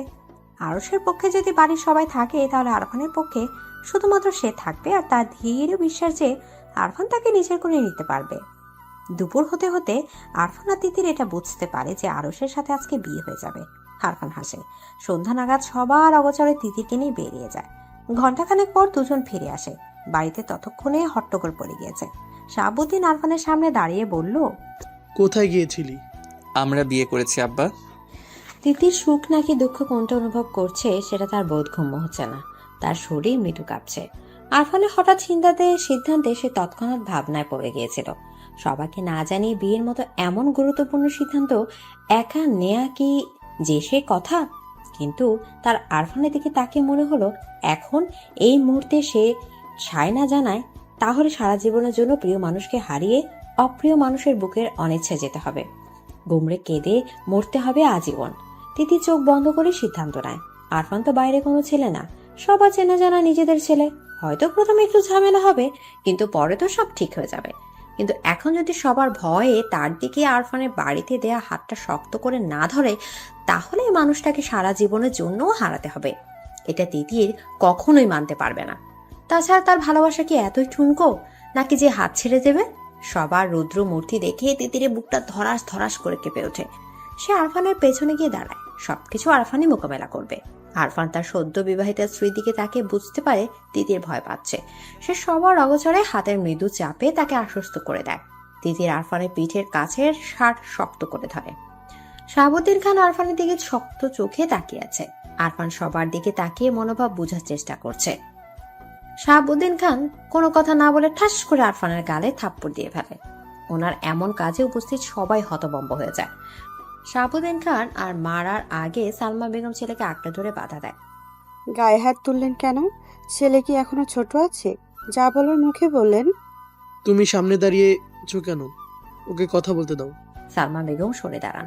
আরফান মাথা নিচু করে দাঁড়িয়ে আছে। আরফানের এখনো বিশ্বাস হচ্ছে না সে তার আব্বা তাকে মেরেছে। তার মুখের থমথম ভাব পেছনে দাঁড়ানো তিথির টের পায়। সে ডুকরে কেঁদে ওঠে। শাহাবুদ্দিন খান বলল, এমন কাজ করার মানে কি? বিয়ের বয়স হয়েছে না? বিয়ের বয়স হলে আমাকে বলতি। তাছাড়া বিয়ে করার জন্য কি দেশে আর কোনো মেয়ে ছিল না? ওর ভাই আমার বোনকে বিয়ে করেছে, তাই আমি ওকে বিয়ে করেছি। আরফানের এমন যুক্তি শুনে সবাই হতভম্ব হয়ে যায়। জয়তুন বেগমের সিদ্ধান্ত যে আরফান তাদের এমন হাতের তুড়িতেই নষ্ট করে দেবে তা কে জানতো? উনি রাগে লাল হয়ে বলল, বিয়াদবের মতো কথা বলিস না। আরফান তার দাদির দিকে তাকায়, কিন্তু কিচ্ছু বলে না। শাহাবুদ্দিন খান বলল, মাহমুদ মারিয়াকে বিয়ে করেছে বলে তুই তিতিরকে বিয়ে করেছিস? হ্যাঁ। এটা কোনো কারণ হতে পারে না, সঠিক কারণ বল। এটাই কারণ। শাহাবুদ্দিন খান ওনার ছেলেকে ভালো করে চেনেন। ছেলের মুখের কথা এক, চোখের ভাষা এক। উনি গম্ভীর গলায় বলল, থাপড়ে দাঁত ফেলে দেবো বেয়াদব। আরফান তার আব্বার রাগ সম্পর্কে ধারণা আছে। সে গম্ভীর গলায় কারণটা বলল, মুখের ভাব এমন যেন খুবই গুরুত্বপূর্ণ কার্য সম্পাদন করেছে। আমি তিতিরকে ভালোবাসি। আরফানের এমন সরল স্বীকারোক্তিতে সবাই হতবাক। সে কিরকম প্রতিক্রিয়া দেবে সেটাই বুঝে উঠতে পারছে না। আরফান আর তিতিরের মাঝেও যে এমন সম্পর্ক থাকতে পারে তা বোধহয় কারো মাথায় ছিল না। সবাই যখন আশ্চর্য হয়ে কথা বলার ভাষা হারিয়ে নির্বাক, তখন শাহাবুদ্দিন খান স্বাভাবিক যেন উনি এই ব্যাপারে সম্পূর্ণ জানতেন। ভালোবাসি সেটা বললেই হতো, এমন কাজ করার দরকার কি? বলার সুযোগ ছিল নাকি? তার আগেই যে বিয়ে দিয়ে দিচ্ছেন। আর তিতিরকে বিয়ে দেওয়ার ব্যাপারটা কি আমি বসে বসে দেখব? তাই বলে তুই তিতিরকে জোর করে বিয়ে করেছিস? আরফান তিতিরের দিকে তাকায়, যেন তিতিরের থেকে প্রেমের স্বীকারোক্তি শুনতে চাইছে। তিতির যেন আরফানের চোখের ভাষা নিমিষে বুঝে গেল। সে কাঁপা কাঁপা অধর মিলে আর বড় আব্বুর দিকে তাকিয়ে বলল, বড় আব্বু, এই বিয়েতে আমার সম্মতি ছিল। যতন বেগম ওনার ছোট ছেলের দিকে তাকায়। মহিবুল্লাহ খান যদিও রেগেছিলেন, ভাই যেখানে নিজের ছেলেকে শাসন করছে সেখানে উনি আর কি বলবেন ভেবে পান না। কিন্তু এখন মেয়ের কথা শুনে ওনার মাথায় রক্ত চড়ে উঠে যায়। ক্ষিপ্ত গতিতে মেয়ের দিকে যায়। আরফানের পেছন থেকে তিতিরকে টেনে সামনে এনে তাকে মারতে প্রস্তুত হয়। তিতিরকে আঘাত করার আগে আরফান আবার তিতিরকে আগলে নিজের কাছে নিয়ে বলল, খবরদার চাচ্চু, তিতির এখন শুধুমাত্র আপনার মেয়ে না, সে এখন আমার স্ত্রী। আর আমার সামনে আমার স্ত্রীকে আঘাত করার কথা ভাববেন না। আরফানের এমন প্রতিরোধী মনোভাব সবার দিকে তাকিয়ে থাকে। তানিয়া বেগম সুখী হবেন নাকি মেয়ের উপর রেগে যাবেন তা ঠিক বুঝতে পারছে না। শাশুড়ির পছন্দ অনুযায়ী বিয়ে হওয়ার চেয়ে আরফানের কাছে বিয়ে হতে যেন ঢের ভালো হয়েছে। ডাক্তার জামাই তানিয়া বেগম হাসি হাসি মুখে মেয়ে আর মেয়ে জামাই দিকে তাকিয়ে আছে। এই যে আরফান ওনার মেয়েকে আগলে রেখে ওনার স্বামীর আঘাত থেকে রক্ষা করলো, এই ব্যাপারটা দেখেই উনি আরফানের পক্ষে চলে গেলেন। কজন স্বামী নিজের স্ত্রী কিভাবে আগলে রাখে। আরস পরিস্থিতি দেখে যদিও কষ্ট পেয়েছে, কিন্তু এখন শত কথা কাটাকাটি মারামারি করলে কি আর তিতির তার হবে? হবে না। তাই সংসারে অশান্তি করার কোনো মানেই হয় না। সে তার আম্মাকে কোনো কথা বলতে নিষেধ করলো। যদি উনি কথা বলতে চাচ্ছিলেন, আরস তার বড় মামার দিকে তাকিয়ে বলল, মামা, যা হওয়ার হয়েছে, এখন এসব নিয়ে আর কথা বাড়িয়ে লাভ কি? মানুষ শুনলে আরও কথা বাড়বে। এর চেয়ে বরং মেনে নিন, এটাই ভালো। নিজেদের মতামত জানিয়ে এইসব করা উচিত ছিল। আমরা মেনে নিলে এমন চোরের মতো বিয়ে করতে হতো না। আরফান আর তিতির চুপ করে থাকে। ওদের এমন চুপ করে থাকতে দেখে যেন শাহাবুদ্দিনের রাগ হু হু করে বাড়ে। বেয়াদব দুটো, কথা বলিস না কোনো। নির্লজ্জের মতো কাজ করে এখন চুপ করে আছিস, যা রুমে যা। আরফান হাসে। তিতিরের হাত ধরে তাকে রুমের দিকে নিয়ে যেতে যায়। তার কাছ থেকে শাহাবুদ্দিন খান বলল, এই বেয়াদব, ওকে কোথায় নিয়ে যাচ্ছিস? আমার রুমে। কেন? আমার বউ তো আমার রুমেই থাকবে। সালমা, এই বেয়াদবকে বলো এমন অনুমতিবিহীন নির্লজ্জের মতো বিয়ে করছে, কিন্তু তিতিরের ইন্টারমিডিয়েট পাশ করার আগে যেন ওর দিকে পা না বাড়ায়। বেয়াদব ছেলে নিজের গোল্লায় যাবে, মেয়েটাকেও নেবে। আরফান হতবিহবল চোখে তার আব্বার দিকে তাকিয়ে থাকে। এটা কি ধরনের শাস্তি? বউ কাছে না দিয়ে শাস্তি দিয়ে কি তাকে মেরে ফেলতে চাইছে? তার মনে হচ্ছে এই শাস্তির চাপে সে মরে যাবে। সবাই গম্ভীর মুখে যার যার রুমে চলে গেল। তিতিরও আরফানের দিকে তাকিয়ে তার রুমে চলে যায়। আরফান চুপচাপ তার রুমে চলে যায়। বিয়ে করলো কেন যদি বউ কাছে না থাকে? মাহমুদ বাড়ি এসে সব শুনে কিছুক্ষণ থমকে বসেছিল। আরফান তিতিরকে পছন্দ করে, সেটা তার চোখেই পড়েনি। সে মূলত আজকে আরশ আর তিতিরের বিয়ে এই উপলক্ষে এসেছিল। বাড়ি এসে শুনে বিয়ে ঠিকই হয়েছে, কিন্তু পাত্র বদলে গিয়েছে। সে খাওয়া দাওয়া করে রুমে যায়। রুমে যাওয়ার সাথে সাথে মেয়েলির সুভাষ নাকে আসে, আর তাতেই বুকের ভেতরটা কেমন ধিম ধিম তালে জানিয়ে দেয় এই রুমে তার প্রিয়তমা থাকে। মারিয়া বারান্দায় দাঁড়িয়ে আছে। মাহমুদের সামনে যেতে তার লজ্জা লাগছে। মাহমুদ মারিয়ার কাছে এসে দাঁড়ায়। মাহমুদের উপস্থিতি টের পেয়ে সে কেঁপে ওঠে, নিঃশ্বাস বন্ধ করে দাঁড়িয়ে থাকে। মাহমুদ চুপচাপ মারিয়ার গায়ের মৃদু শিহরণ দেখে। কিছুক্ষণ পর বলল, কি ব্যাপার, ভালো আছো? মারিয়া হাসি মুখে মাহমুদের দিকে তাকায়। তার অধিকাঙ্ক্ষিত পুরুষ তার দিকে কেমন হাসি হাসি চেহারা নিয়ে তাকিয়ে আছে। মাহমুদ মারিয়াকে কিছু বলতে না দেখে বলল, চুপ করে থাকলে কি আবার চলে যাব, সেটাই চাইছো নাকি? মারিয়ার চোখে পানি চলে আসে। চলে যাবে? কত কান্না! আল্লাহ দরবারে ফরিয়াদ করেছে যেন মাহমুদ ফিরে আসে। ফিরে এসেছে, কিন্তু এখন আবার চলে যাওয়ার হুমকি দিচ্ছে কেন? মারিয়ার কান্না ভেজা মুখের দিকে তাকিয়ে মাহমুদ বলল, আজ যাব না। আপনি আমাকে এমন যন্ত্রণাদায়ক শাস্তি দিচ্ছেন কেন? তুমি তোমাকে শাস্তি দিয়েছো। কিভাবে? নিজেকে শেষ করে দিতে চাইছো? এর থেকে বড় শাস্তি আর কি হতে পারে? মারিয়া অবাক হয়ে মাহমুদের দিকে তাকিয়ে আছে। মাহমুদ হেসে বলল, ভালোবাসি। মারিয়া লজ্জা পায়। লাজুক হেসে রুমে চলে যায়। সেদিকে তাকিয়ে মাহমুদ বলল, রুমে গেলে তো আর লজ্জা পাবে, লজ্জাবতী বউ। মাহমুদ রুমে যায় না, নিজেকে প্রস্তুত করে মারিয়াকে প্রস্তুত হতে সময় দেয়। সত্যি বলতে তার লজ্জা লাগছে। বিয়ে করা বউয়ের কাছে যেতে এত লজ্জা লাগছে, তা থেকে আকাশের ক্ষয়ে যাওয়া চাঁদ মিটিমিটি হাসে। সেই হাসির সাথে মাহমুদেরও হাসি প্রশস্ত হয়। রাত 12টা। তিতিরের সাথে তানিয়া আক্তার ঘুমোতে এসেছে। এই ঘুমানোর হুকুম ওনার ভাসুরে দেয়া। আরও একটি হুকুম জারি হয়েছে, তা হলো আগামী 1 বছর আরফান বাড়িতে আসতে পারবে না। আরফান চুপচাপ তাদের সায় জানিয়েছে। এসব ভাবতে ভাবতে তিতিরের মোবাইলের আলো জ্বলে ওঠে। আরফানের নাম্বার দেখে তিতির তার মায়ের দিকে তাকায়। তানিয়া বেগম এতক্ষণে মেয়েকে হাজারো প্রশ্ন করে জর্জরিত করে ফেলেছে। মোবাইলে আলো দেখে বলল, ফারহান ফোন দিয়েছে তাই না? ভাইজান তোদের ভালোর জন্যই এসব বলেছে, কিন্তু যা আজকে কথা বল। তিতির হাসি মুখে বারান্দায় চলে যায়। মোবাইল রিসিভ করে বলল, এত রাতে কি চাই? আকাশে এত সুন্দর চাঁদ, অথচ আমি চাঁদহীন। এই নিষ্ঠুর পৃথিবীতে বাঁচতে চাই না। আমাকে বাঁচাতে চাইলে এখনই আমার বউ চাই। তিতির খিলখিল করে হাসে। আরফান বলল, হেসো না সুন্দরী, আমার বুকে আগ্নেয়গিরি লাভা ফুটছে আর তুমি হাসছো। আমার কি করা উচিত? আমার দুঃখে তোমার দুঃখী হওয়া উচিত। আফটার অল কাছে থাকলে আমার মতো একটা চকলেট বয় পেতে, এখন তো আর পাচ্ছ না। সেই দুঃখে দুঃখী হও। তিতির আরফানের মন খারাপের আবহাওয়া ঠিক টের পায়। তারও যে খারাপ লাগছে না তা নয়, তারও খারাপ লাগছে। ছটফট করছে বুকের ভেতরটা। সে আস্তে করে বলল, আচ্ছা আব্বা, এটা একটা কাজ করলেন বলো? বিয়ে করেছি অথচ বউ কাছে নেই, আজব। বিয়ে করলেই বউ কাছে থাকতে হবে? 100% থাকতে হবে। বিয়ে করার পরেও যদি বউয়ের বদলে কোলবালিশ বুকে নিয়ে থাকতে হয়, তাহলে কিভাবে হবে? এই শোকে যদি আমি শুকিয়ে মরে যাই, তার ড্রাইভার কে নিবে? তুমি? বিয়ে করে ফায়দা কি হলো ভাই? আমি সারা জীবনের জন্য আপনার হয়ে গেলাম, এইটাই লাভ। হ্যাঁ বুঝেছি। সেটাই কি যথেষ্ট না? যথেষ্ট। তাহলে আর কি? আমার যে বিয়ে বিয়ে ফিলিংস আসছে না, এর জন্য বউ চাই? হ্যাঁ, বিয়ের পরে বউকে জড়িয়ে ধরতে না পারলে, আদর করতে না পারলে কি করে মনকে বোঝাবো যে আমার একটা নাদুস নুদুস বউ আছে? মাহমুদ আর মারিয়াও তো আমাদের বয়সী, ওরা তো একসাথে থাকছে। তাহলে আমরা কি অপরাধ করেছি? সেটা আপনার আব্বাকে বোঝান। আরফানের ভীষণ রাগ হলো। মেয়েটা কি তার অব্যক্ত কথাটা বুঝতে পারছে না? সে ফোন কেটে দিল। তারপর চুপচাপ রুমে চলে গেল। কালকে ঠিকই সে ঢাকা চলে যাবে। এই মেয়ে স্বামীর কথা বোঝে না, বোকা। সকালে তিতির সোফায় বসে মোবাইল দেখছিল, তখন আরফান তার পছন্দের আইসক্রিম এনে তার সামনে বাড়িয়ে দেয়। তিতির প্রচন্ড খুশি হয়। খুশির ঠেলায় মনে মনে আরফানের নাকের ডগায় চুমো খায়। হাত বাড়িয়ে বক্স ধরতে গেলে আরফান সরে যায়। তার পাশে বসে আয়েশ করে আইসক্রিম খেতে আরম্ভ করে। আরফানের এমন কাজে তিতির আশ্চর্য হয়ে তার দিকে তাকিয়ে থাকে। প্রিয় জিনিস না দেয়াতে এত রাগ লাগছে।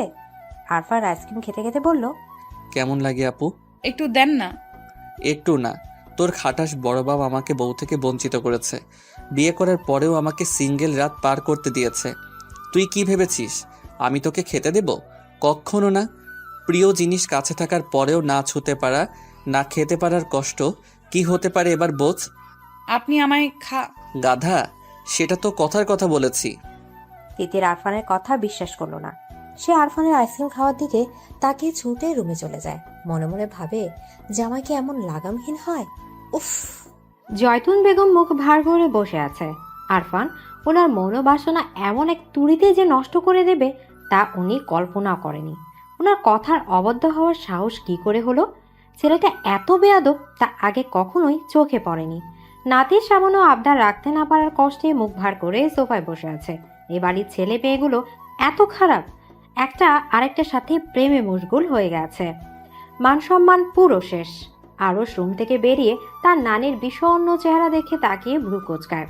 তার নানি আর মা একটু বেশি প্রতিক্রিয়া জানাচ্ছে, যা মোটেও শোভন না। হ্যাঁ, সে তিতিরকে পছন্দ করেছিল। বিয়ে করার আশা বুকে মাথা নাড়া দিয়ে উঠেছিল। কালকে তিতির আর আরফানকে স্বামী স্ত্রী রূপে দেখে তার যে খারাপ লাগেনি এটা একদম মিথ্যে কথা। তারও কিঞ্চিত খারাপ লেগেছে। ঘন মেঘে মনটা নিমিষে ভরে গিয়েছিল, কিন্তু সে তো আর বাচ্চা না। সঠিক ভুল বোঝার ক্ষমতা তার রয়েছে। সে তিতিরকে পছন্দ করেছে। বিয়ের প্রস্তাব দেওয়ার আগে তিতিরের থেকে সম্মতি নেওয়া উচিত ছিল। ওর পছন্দ অপছন্দ আছে কিনা সেটা জানা উচিত ছিল, কিন্তু সে তা না করেই বিয়ের আয়োজন শুরু করেছে। কিন্তু তার পছন্দে কি বিয়ে হবে? সে পছন্দ করেছে তিতিরকে, কিন্তু তিতির সে যে পছন্দ করে আরফানকে। দুজনের মতোই তো বিয়ে হয়, একজনের তো কিছুই হয় না। এখন অবশ্য আরফানের কোনো আফসোস নেই। তিতির আরফানের কাছে সুখী। সেও না হয় তার সুখ সন্ধানে পাখি খুঁজে নেবে। কিন্তু তার নানির প্রতিক্রিয়া সবার চোখে পড়ার মতো। আরুষের ধারণা জয়তুন বেগমের এমন প্রতিক্রিয়ার জন্যই তার মামা আরফান আর তিতিরকে এমন শাস্তি দিয়েছে। বিয়ে করার পরেও আলাদা থাকবে এমন হবে কেন? এটা কি ঠিক? সে জয়তুন বেগমের কাছে গিয়ে বসে। নানি, জয়তুন বেগম নাতির দিকে তাকায়, কিন্তু কোনো কথা বলে না। আরস তার নানির নিশ্চুপ চেহারার দিকে তাকিয়ে বলল, নানি তোমার কি মন খারাপ? না, তোমরা ব্যাপারটা শুধু শুধুই বাড়াচ্ছ। তোর চাওয়াটা পূরণ করতে পারলাম না, তিতিরকে এনে দিতে পারলাম না। নানি, তিতিরকে আমি পছন্দ করেছিলাম তাই বিয়ে করতে চেয়েছি, কিন্তু তিতির আরফানকে ভালোবাসে। তিতির কি কোনো পণ্য নাকি যে কিনে আনবো? তিতির যদি কোনো পণ্য হতো তাহলে আমি আমার সর্বস্ব দিয়ে হলেও তিতিরকে আমার করে নিতাম। এখন অন্য কাউকে নিজের করে নেব। দেশে কি মেয়ের অভাব নাকি? তুমি আর আম্মা এমন করা বন্ধ করো। কি করলাম আমরা? এমন মন খারাপ করে থাকো বলেই তো মামা আরফানকে এমন শাস্তি দিল। ভালো হয়েছে। এটা ভালো হলো কি করে? ওরা এখন স্বামী স্ত্রী, তাদের আলাদা করার সিদ্ধান্ত কখনোই ভালো হতে পারে না। আমি কি করতে পারি? তুমি মামাকে বললে মামা নিশ্চয়ই এত বড় সিদ্ধান্ত নেবে না। জয়তুন বেগম আরুষকে যেমন ভালোবাসে তেমনি আরফান আর তিতিরকেও ভালোবাসে। আরুষের মনোবাসনা পূরণ করতে না পেরে তাদের উপর ক্ষুব্ধ হয়েছিলেন, কিন্তু বিয়ে যেহেতু হয়ে গিয়েছে এখন আর আলাদা করা আসলে ঠিক হবে না। একে অপরের উপর সম্পূর্ণ অধিকার রয়েছে। শাহাবুদ্দিন খান আর মহিবুল্লাহ খান একসাথে বসে আছে, দুজনেই বিভ্রান্ত। মায়ের কথা রাখতে পারেনি, তাই তাদের মুখ বিমর্ষ। জয়তুন বেগমকে দেখে শাহাবুদ্দিন খান নড়ে চড়ে বসে বলল, আম্মা, আপনার কথা রাখতে পারিনি, আমি লজ্জিত। আম্মা, আপনি চাইলে ওদেরকে আরো বড় শাস্তি দিতেও পারবো। জয়তুন বেগম মাথা নেড়ে না করে, ছেলেদের নিজের মনোবাসনা জানায়। শাহাবুদ্দিন আর মহিবুল্লাহ দুজনেই জানে তাদের সিদ্ধান্তটা ভুল ছিল, কিন্তু ছেলে মেয়ে অনুমতিবিহীন এমন কাজ করে ফেলতে প্রচুর রাগ হয়েছিল। পারতপক্ষে তারা দু ভাই মায়ের বাধ্যগত সন্তান। ছেলে মেয়ের এমন কাজে শুধু ওনারা না, বিশেষ করে জয়তুন বেগম অখুশি ছিলেন। এখন মায়ের সিদ্ধান্ত শুনে তারা চুপচাপ বসে থাকে। শাহাবুদ্দিন খান গলা উঁচিয়ে ওনার স্ত্রী সালমা বেগমকে ডাকে, আরফানকে ঢাকা যেতে নিষেধ করে। ছেলে ঢাকা না যেতে বলার কারণ শুনে উনি খুশি হয়ে যায়। আর কারো নজরে না পড়লেও ছেলের গম্ভীর বিষণ্ণ চেহারা ওনার নজরে ঠিকই পড়েছে। সারাটা দিন কেমন ছটফট করে কাটিয়েছে। উনি দেরি না করে ছুটে রুমের দিকে যায়। আরফান ঠুস ঠুস করে প্রয়োজনীয় জিনিসপত্র ব্যাগে নিচ্ছে। রাগে নাকের পাটাতন ফুলে ফুলে শ্বাস বের হচ্ছে। তার বাপ তার সাথে এত বড় শত্রুতা কি করে করতে পারলো? কতদিনের আশা ছিল তিতিরকে নিজের করে পাওয়ার, কিন্তু এখন বিয়ে করার পরে কাছে পাবে দূরের কথা, একটু কথা বলারও ফুরসত মিলছে না। আর তিতির গাধাটাও চোখের ইশারায় কিছুই বোঝে না। আরফান কয়েকবার কাছে ডেকেছে, কিন্তু ও দূরে দাঁড়িয়ে ছলছল চোখে তাকিয়ে থেকেছে। আরফান মনে হচ্ছে সে উত্তাল সমুদ্রে আছে, ঘূর্ণিঝড়ে তাণ্ডবে সে ছিন্ন ভিন্ন হয়ে যাচ্ছে। তখনই সালমা বেগম এসে তাকে শাহাবুদ্দিন খানের কথাটা বলে। ওনার বলা কথাটা যেন উত্তপ্ত মরুভূমির মাঝে এক পশলা বৃষ্টির মতো আরফানের মনকেও শীতল করে দিল। গোছানো ব্যাগ বেছানার একপাশে রেখে সে বসে পড়ে। রাত 12টা। মাহমুদ খাটে বসে মারিয়ার দিকে তাকিয়ে আছে। মারিয়া অনেকক্ষণ যাবৎ মাথার চুল আঁচড়াচ্ছে। আয়নার সামনে দাঁড়িয়ে আঁচড়ানো চুল আবার আঁচড়াচ্ছে। হাতকে যেন মাথার চুল সব প্যাচ লেগে গেছে। মাহমুদ এক দৃষ্টিতে মারিয়ার দিকে তাকিয়ে আছে, তার মুখে মিষ্টি হাসি। মারিয়া আয়নার মাঝে মাহমুদের এমন দৃষ্টি দেখে চুপসে যায়। গতকাল রাতে মাহমুদ বারান্দা থেকে আসার পূর্বে সে ঘুমিয়ে গিয়েছিল। আসলে ঘুমানোর ভান করেছিল, যেন মাহমুদ কিছু বলার সুযোগ না পায়। কিন্তু তার চিন্তা ভাবনায় গুড়ে বালে দিয়ে মাহমুদ তার পরিকল্পনা বুঝে যায়। তাই তো লাইট অফ না করেই কাত হয়ে শুয়ে এক দৃষ্টিতে তার দিকে তাকিয়েছিল। মারিয়া মাঝে একবার চোখ খুলে এমন ড্যাব ড্যাব করে তাকিয়ে থাকতে দেখে মিহিয়ে যায়। আজ সারাদিন দূরে দূরে থেকেছে, ভুলেও রুমে আসেনি। অথচ যখন মাহবুব তাকে পাত্তা দিত না তখন সে ঠিকই পিছু পিছু ঘুরত। এই যে এখন তো লজ্জা লাগছে, আগে কোথায় ছিল এত লজ্জা? এখন মাহমুদ কাছে আসলেও যেন ভয়ে বুকটা ধিমধিম করে ওঠে। এই মানুষটা জন্য কত নামাজ পড়ে আল্লাহর কাছে ফরিয়াদ জানিয়েছে, তা একমাত্র সে আর তার আল্লাহ জানে। কালকে রাতে না হয় ঘুমিয়ে যাওয়া নাটক করে পার পেয়ে গিয়েছিল, কিন্তু আজকে পার পাবে কি করে? এত সব ভাবনার মাঝে মারিয়া খেয়াল করে মাহমুদ বিছানা থেকে উঠে দাঁড়ায়, ধীরে ধীরে তার দিকে এগিয়ে আসছে। চুলে কি হচ্ছে? কিছু না। মাহমুদ হাসে। চুল আঁচড়ানোর বাহানায় তার থেকে দূরে যাওয়ার সামান্য দূরত্বটুকু গুছিয়ে মারিয়ার হাতের চিরুনি তার হাতে টেনে নেয়। আলতো হাতে মারিয়া চুল আঁচড়াতে শুরু করে। চুল আঁচড়ানোর সময় মাহমুদের মৃদু হাতের স্পর্শে সে কেঁপে ওঠে। মাহমুদ স্ত্রীর সূক্ষ্ম কাঁপন টের পায়। কাঙ্ক্ষিত নারীর সান্নিধ্যে এসে তার বুক কেমন করে যেন ওঠে। মারিয়াকে পেছন থেকে আঁকড়ে ধরে। মারিয়া কুকড়ে যায়, কেঁপে ওঠে। মাহমুদের তপ্ত অধর মারিয়ার ঘাড়ে এসে লাগে। সে ছটফট করে ওঠে। মাহমুদ তাকে 5 কোলা করে কোলে নেয়। বিছানা শুয়ে মাহমুদ বলল, আজকেও কি ঘুমের ভান করবে? মারিয়া ঠোঁটের কোণে মুচকি হাসির রেখা ফুটে ওঠে। সে হাসে। মাহমুদ মারিয়ার ঠোঁটের কোণে লেগে থাকা হাসিতে হাত বুলিয়ে বলল, হাসলে হবে? কি করতে হবে? কালকে রাতে বলেছিলাম ভালোবাসি, তার উত্তর চাই। মারিয়া মনে মনে শতবার মাহমুদকে ভালোবাসে বলতে পারলেও কেন জানে মুখে বলতে পারছে না। বলতে হবে। অবশ্যই। লজ্জা লাগে। আগে পিছু পিছু ঘুরতে আর বলতে এখন আমি তোমার বর, এখন বলতে লজ্জা লাগে?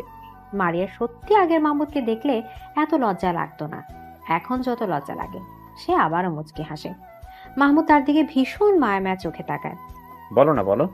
এত মায়াবী আবতার ফেরানো যায়? মারিয়া পারল না। সে মুগ্ধ চোখে মাহমুদের দিকে তাকিয়ে থাকে। মাহমুদ মারিয়ার চোখে চোখ রেখে বলল, আগে তো ভালোবাসি ভালোবাসি বলে পাগল করে ফেলতে, এখন তো লজ্জা পাচ্ছ কেন? জানি না। লজ্জাবতী বউকে দেখলে ভালোই লাগছে, কিন্তু এই কথাটা বলতে হবে। মারিয়ার এত সুখ লাগছে, সে অতি সুখের হাসি হাসে। হাত বাড়িয়ে সামান্য দূরে থাকা মাহমুদের গলা আঁকড়ে ধরে ফিসফিস করে বলল, ভালোবাসি আমার সুপুরুষ। মাহমুদ মুগ্ধ চোখে হাসে। অধরে ছোঁয়া দেয় তার প্রিয়তমার কপালে। মারিয়া কিছু বলতে চায়, কিন্তু অতি শান্ত পুরুষ যেন অশান্ত হয়ে গিয়েছে। মারিয়াকে কথা বলার সুযোগ দেয় না। মারিয়া চোখ বুজে নেয়। উল্লাসে মুখরিত হয়ে হৃদয় প্রাঙ্গণ। আরফান রুমে এসে স্তব্ধ হয়ে দাঁড়িয়ে থাকে। সামনে আগাতে পারছে না। তিতির খাটের একপাশে বসেছিল। আরফানের আসার শব্দে উঠে দাঁড়ায়। আরফান কিভাবে দাঁড়িয়ে থাকতে দেখে তিতির মাথা নিচু করে। আরফান হাসে, খুশি হয়। প্রিয়তমর লাজুক মুখের দিকে তাকিয়ে মনের ভেতরটা সুখে কানায় কানায় পূরণ হয়ে যায়। সে এগিয়ে আসে, তিতির হাসতে গিয়ে কেটে ফেলে। আরফানের হাসি মুখ নিমিষে হতভম্ব হয়ে যায়। এগিয়ে গিয়ে তিতির মুখটা হাতের আঁচড়ায় তুলে বলল, কি হলো? তুমি আমার কাছে, সেটা আমার বিশ্বাস হচ্ছে না। কেন? জানি না। আমি তোমার খুব কাছে ছুঁয়ে দেখো, তাহলে বিশ্বাস হবে। এমন রাতে কাঁদতে হয় না তিতির সোনা, শুধুই আদর করতে হয়। নরম মোলায়েম হাতের আঙুলে নিজের আঙুল দিয়ে পেঁচিয়ে বলল। তিতির। আরফানের কণ্ঠে এমন কিছু ছিল যেটা তিতিরের বুকের ভেতরটা একদম ছাড়খাড় করে দেয়। প্রচন্ড বাতাসে নাড়িয়ে দেয়। সে আরফানের দিকে তাকায়। আরফান কেমন আদর মাখা মায়াবী চোখে তাকিয়ে আছে। আরফান তিতিরকে ছেড়ে দিয়ে দাঁড়ায়। তিতিরের শরীর মৃদু কাঁপছে। আরফানের চোখে তার সবই পরিলক্ষিত হয়। সে তিতিরের হাত ধরে বলল, আমার তিতির পাখি, আমি তোমার মাঝি হই, কথা দিচ্ছি সারা জীবন এর থেকেও বেশি ভালোবাসবো। তিতির মাথা নাড়ে। আরফান আর তিতির কেমন ঘোরঘোলা এক চোখের দৃষ্টিতে তাকিয়ে থাকে। তারপর একে অপরের জড়িয়ে ধরে। আরফান আধো আধো কথায় তিতির খিলখিল করে হাসে। আরফান পরম মমতায় বিবাহিত স্ত্রীর কপালে ভালোবাসার স্পর্শ দেয়। দুজনের মনে ভালোবাসার উচ্ছ্বাস কাঙ্ক্ষিত মানুষকে কাছে পেয়ে সমুদ্রের গর্জন হৃদয়ে বাজে। আরফান তিতিরকে পাখির মতো উঠতে দেয়। তিতির আরফানের গালে ভালোবাসার ছোঁয়া দিয়ে বলল, তুমি আমার উজান ঘাটের মাঝি, আমার মাঝি। আরফান হাসে। ভালোবাসে তার প্রিয়তমাকে অনেক অনেক বেশি। নিঝুম নিস্তব্ধ রাত, চারিদিকে ঘুটে ঘুটে অন্ধকারের চারপাশ চেয়ে আছে। রাতের দুটো পাখি জোড়ায় জোড়ায় উড়ে যায়। নিঝুম রাত, দুই রুমে সার্থক কপতিরা একসাথে সারা জীবন কাটানোর প্রতিজ্ঞা করে। ভালোবাসার জোয়ারে ভেসে যাওয়ার চেষ্টা করে। সব ভালোবাসা এমন পূর্ণতা পাক, শত বাধা অতিক্রম করার সাহস হোক। আরফান, তিতির, মাহমুদ, মারিয়ার মতো সবাই পূর্ণতা পাক।